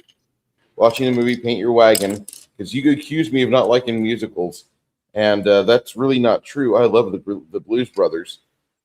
One of the most perfect movies ever made. It's a musical. Well, I'm just excited because you've never seen this movie. And it's Clint Eastwood and Lee Marvin in it. Yeah, I mean, Lee Marvin, Clint Eastwood, I'll go for it. Be happy to watch it. Anybody who wants to watch Paint Your Wagon with us, what time do you want to start it? At noon? About 12:30. 12:30? Sorry, I got a dry spot in my throat. 12:30. It's all right. I was trying to quit smoking earlier. Well, I just got a dry throat for some reason, but we're going to try to watch it on Sunday at 12:30 Central Time. And if you want to watch it with us, yeah, come join us. We'd love to have you in there to watch it with us. And Bruce has never seen it. So if you've seen it and you want to see Bruce's reaction or hear what he has to say, come watch a movie with us. It's a good movie. I think it's a good movie. So my mom loved it. Yeah, and just for those that are new or forgot, I'm in the middle of I'm running my channel on Sundays to where we're watching like 17 weeks of Clint Eastwood. 17 weeks of Clint Eastwood, the actor. Now, he might have directed some of these movies, but he's going to be an actor in these films. And there are a few movies we watched already that he's been in that we're not going to watch again, like Where Eagles Dare. We just finished the third of the Dollars trilogy, which The Good, I Bad, was the expecting. What? The Good, the Bad, and the Ugly. Yeah. For a few dollars more is a really good one. My favorite of those is the first, The Fistful of Dollars. I think that's just a perfect movie for a Western. Now, there are better Westerns out there in hindsight, but I'm talking about movies like Tombstone. And I hate to say that Tombstone beats A Fistful of Dollars because I just love Clint Eastwood's character. I mean, in every movie he's in as the man with no name, which he has a name, I might add, in every one of those, he's not out there as the good guy. Even if he is the good in The Good, the Bad, the Ugly, his character in all three films is out to make money. That's it. That's the only reason why he goes to town, is to make money. Mm-hmm. And I fucking love it. I think it's so good to have a character like that. And then you have other Westerns like Tombstone based on real events. And that's just a badass movie by every metric. Of course, the cast for that movie, Good, Bad, and the Ugly, Fistful of Dollars, iconic films, great movies. They're the sweatiest movies you'll ever watch. You'll never have more perspiration on screen than when Clint Eastwood and all of his contemporaries are there squinting into the camera with just beads of sweat rolling down their faces. God, I love Italian cinema. Anyway. Yeah, they were good. I really enjoyed all of them. I enjoyed all three movies.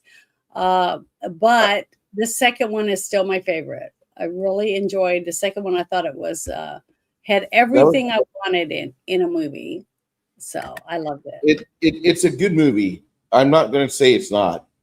The Good, the Bad, and the Ugly is my least favorite because I just, no matter how much I was told I need to like Tuco because he's a misunderstood bad guy, I just never fucking liked Tuco ever, and I just like, God damn it, bring the action back to Clint because Clint made it work in A Fistful of Dollars, and I know it wasn't his movie, wasn't his story, but it was my perception that Clint Eastwood was the real rising star in those movies, just as they proved. And we're going to watch a lot more of his movies over the next 4 months. Yeah, he's a rising star in the one we're going to see on Sunday too. Singing in the Rain is a great movie that is probably a must watch for every human being. There are certain movies from the 60s that are must watches, and that's definitely one of them. But if you guys want to watch it, please just let me know. And if you're not in Discord yet, I'll send you a link. Just tell me where to send it. I'm on Instagram. I'm on X. I'm on Discord. So our email is the Friday Night Shit Show. So if you want to, let me put that I'll put it in the chat.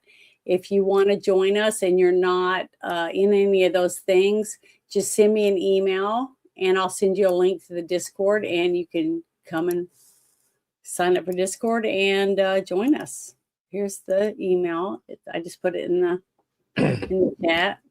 And should a non-AI friendly platform rise to power, we will be getting off Discord and going to that because everywhere, not in my channel, but other channels that were more active seem to have died off rather hard because Discord has got so much AI moderation behind the scenes that it's just constantly fiddling with things and deleting stuff and posts and messages.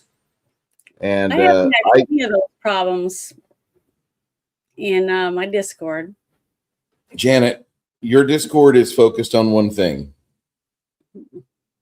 It's not focused on anything else. Your Discord is focused on you. Okay? Well, it's focused on politics. I got all those different rooms, and some You've got all those rooms. They tie back to you. Nobody is in there advocating for diversity of thought because nobody wants to give a shit about the liberal mindset. Yeah. So Okay. basically, I got good people in there, and Yes. it's a good site. I mean, it's a good It room for is, us. but there's larger discords I'm a member of, and Yeah. I'm not the main opinion or the majority opinion in there. And I've noticed that in those places, the activity level has dropped. And I'm just saying that those people would never say or think anything that I've ever thought or said in the last 5 years. Oh. And yet they've all gone kind of dusty. They've gotten rather barren. Don't know why. And everybody Well, keeps I've been saying, in a well, AI few- here, you have to get used to it. I've been in a few discords where when I first joined, it was real active because the person running it was very active in putting and doing things. And then over time, I've never seen him in there at all. You know, like I don't know, I can't remember his names, but they just stopped going in there and doing anything. So they just let their Discord just dissolve basically. So Luis Guzman would be a good Tuco. I think you're right. Definitely not Benicio del Toro. Janet, do you remember the actor James Tolkien? I don't know, what movie was he in? It's been a few. He recently passed. Oh, really? Yeah, he was Mr. Strickland in the Back to the Future movies. He was Stinger in Top Gun. He was Wigan in War Games. Oh, this guy. Yeah, What happened? he was 94. Oh, he was 94 years old. He was old. Well, I hope I live to be 90 something. That would be great. I really don't. I do. I don't have a whole lot of pain right now. I'm not doing that great. I'm not doing that bad. I did 30 push-ups earlier today, and I'm thinking if I do that like 3 or 4 times a day, it's going to be impressive. But I'll get a little bit of my old self back. But I've got to say that I'm not a big fan of getting older. This shit's for the birds. I should be dead already. That's horrible to say. James Tolkien, we salute you, sir. Thank you for your service.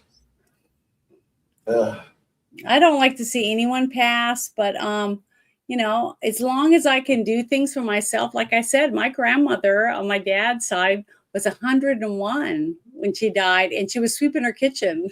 So if I can be like that, I want to live as long as I can. And you know, as long as I can do things, I don't want to be bedridden. I'll be doing it. That's what I mean. That's what I said. That's what I hope for myself. Is that you know, I don't want to be bedridden for 10 years or something like that. I hope and I pray that that doesn't happen, but you know, try to take the best care of myself as I can and try to stay as active as possible. And you know, a body in motion tends to stay in motion. So, you know. I don't know. I'm just pretty happy with the way things are at the moment. I'll get better. I know that much. For anything else, have I heard of Cloak?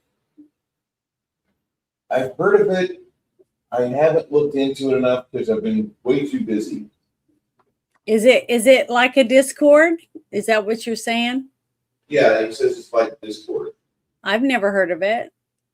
It sounds interesting though. Maybe you should start a Cloak and then we can use Discord or Cloak. I'm looking at it right now. Good. See, it's great to have good people in the chat. Communities, friend groups, gaming squads, creative teams. Mhm. As servers, voice channels, direct messages, roles, and permissions, not requiring an email, phone number, or password. Our identity is a cryptographic key that only you hold, no ads, no data harvesting, no algorithm deciding what you see. You just get space to talk, collaborate, build communities on your own terms. Mm-hmm. Huh. Okay.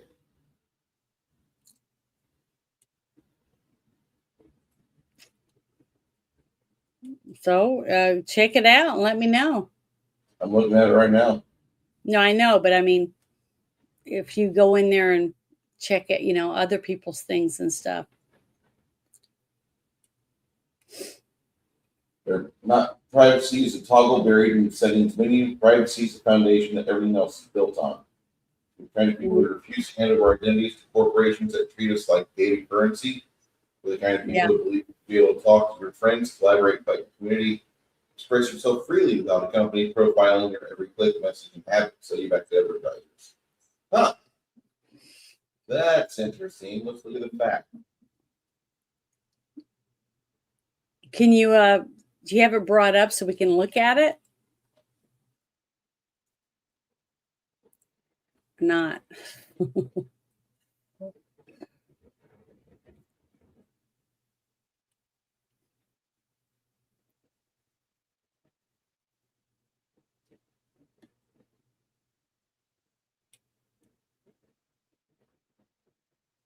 So here's the fact. What's Cloak? It's a communication platform built for real-time messaging and privacy at the core.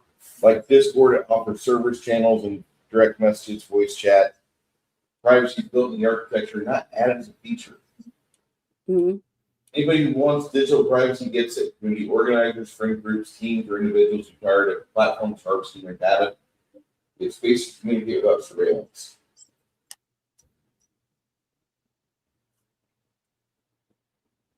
Traditional platforms require an email, phone number, and track behavior to monetize you. They prove that the great communication tools don't need to compromise privacy.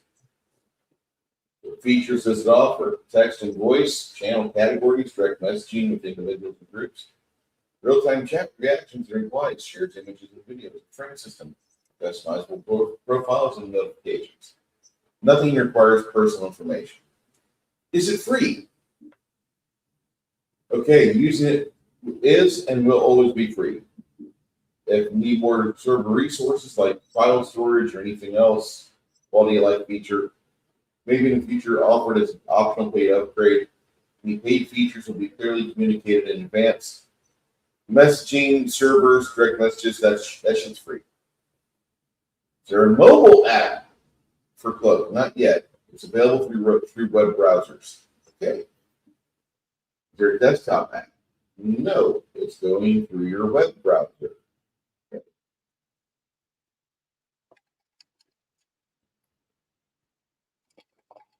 So you get a 64-character cryptographic key. It's your identity, no email, phone number, password required. You will paste your key to log in from any device. Mm-hmm. What happens with your secret key? Well, that's your account.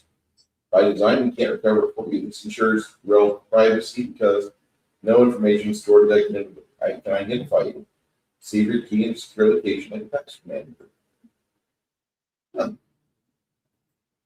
We're going to find the secret key after sign up. Well, it's displayed once during account creation. It doesn't store your key. It's one-way hash, and only one-way hash is kept. Make sure you save it immediately in a password manager or other secure location. If you lose it, your account cannot be recovered. With my data encrypted. Mm-hmm. It's hashed using a lot of technology for being stored. You never see or store your actual key. Everything is transmitted over encrypted HTTPS connections. We're going towards implementing end-to-end encryption for messages, which will have only the intended recipients can read them. We're transparent about exactly what level of encryption is in place. Why do it require email or phone to log in? Email is a universal tracking ID that links activity across the entire internet. Phone numbers are tied to your legal identity and can be used to verify you for advertising purposes. Cryptographic secret keys are used instead, which prove you are you without telling us anything about who you actually are. And somebody else access my account. Only somebody with your secret key can access the account. You cannot be compelled to give anybody else access because you do not store your key, only a one-way hash. They're collecting minimal required data to operate the service. Your username and a one-way hash for your secret key, messages and content, optional profile information you choose to add, and server membership records. No emails, phone numbers, real name, location, or biometric data is ever collected. So zero analytics, tracking pixels or behavioral data. Nothing on cloak because there's no business model that depends on knowing who you are. This looks really good. This looks really good. Well, good. Get in there, in the next week or whatever, and you set it all up and let me come check it out so I can maybe make one.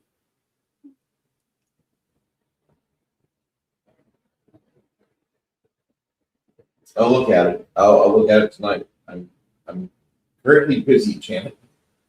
No, I know. I'm just saying. Yeah. If you're gonna do it, because I'll just wait till you have a chance to do it before I'm gonna be able to do it, because I have to.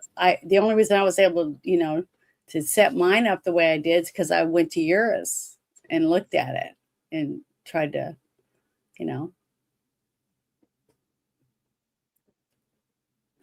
make it so it's usable. You know what I mean? But oh well, I guess we're done. So I'll tell everybody thank you very much and get everybody ready to go to bed. Get some sleep. Stuff. But thank you, Thank everyone. you for everything tonight. Mhm. It was nice. Because I went to almost 2 weeks without doing anything, on my channel, live at least. So When I would talk to you on the phone, it sounded like your body was vibrating at 44 megahertz. So Well, I it knew was, you were basically driving down the road. getting twitchy. Yeah. That's nice. I Do you like my friend right here? Like, I got him duct taped to my seat. I would rather, if we were gonna have like stuffed animal aliens, I would rather have you have the mantis people or the insect mantis people, because those are my favorites.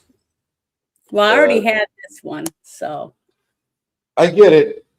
It's just that the only time I've ever had a dream or an encounter with an alien, I don't know which one it was, because the memories I have of it are fucking weird and they cut off. So I don't know if I was actually having an alien encounter or if I was just having what? it's because you were getting probed. That's why you don't remember. Actually, no, I was not supine. I was standing. But the fucker was weird because like he had these mandibles and he kept turning off to the side. And I asked him, "What are you doing that for?" And he says, "You don't understand. You have a very particular sense of humor and it's great. However, whenever I laugh, my mandibles, they twitch, everything moves. Humans see that and you think I'm getting hungry, I'm going to eat your face. And therefore, I can't really be facing you and exhibiting my pleasure at your comedy. So I have to turn away. And that's about all I can really remember on it. But like, I was kind of in shock and ready to piss myself because 7 foot tall mantis thing that's like George Lucas bullshit, super skinny, shouldn't be walking around like that, shouldn't even look like that. But no, where's he at? He's in my apartment. And I didn't know if I was dreaming or if I was just having a real alien encounter and it was getting mind wiped from me at the time. I'm just telling you what I have, what fragments I've got available. If it's true, awesome. I had an encounter with something like that. If it was false, then my brain has made it to where I can't tell.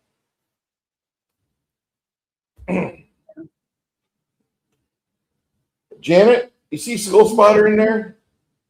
Obliterate that fucker. Okay. Where is it? It's in Rumble. Oh. Okay. Right there. Oh, okay. 200 other streamers. Yeah, go suck a dick. Okay. I see it now. Nobody gives a fuck about you.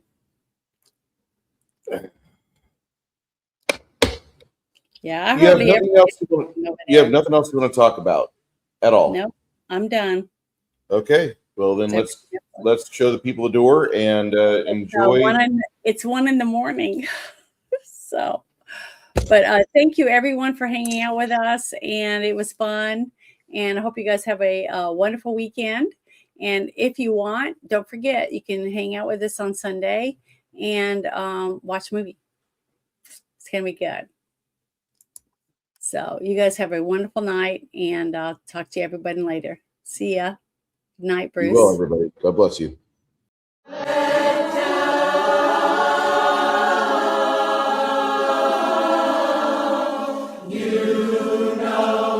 You know where you are with. You know where you are with. Floor collapsing.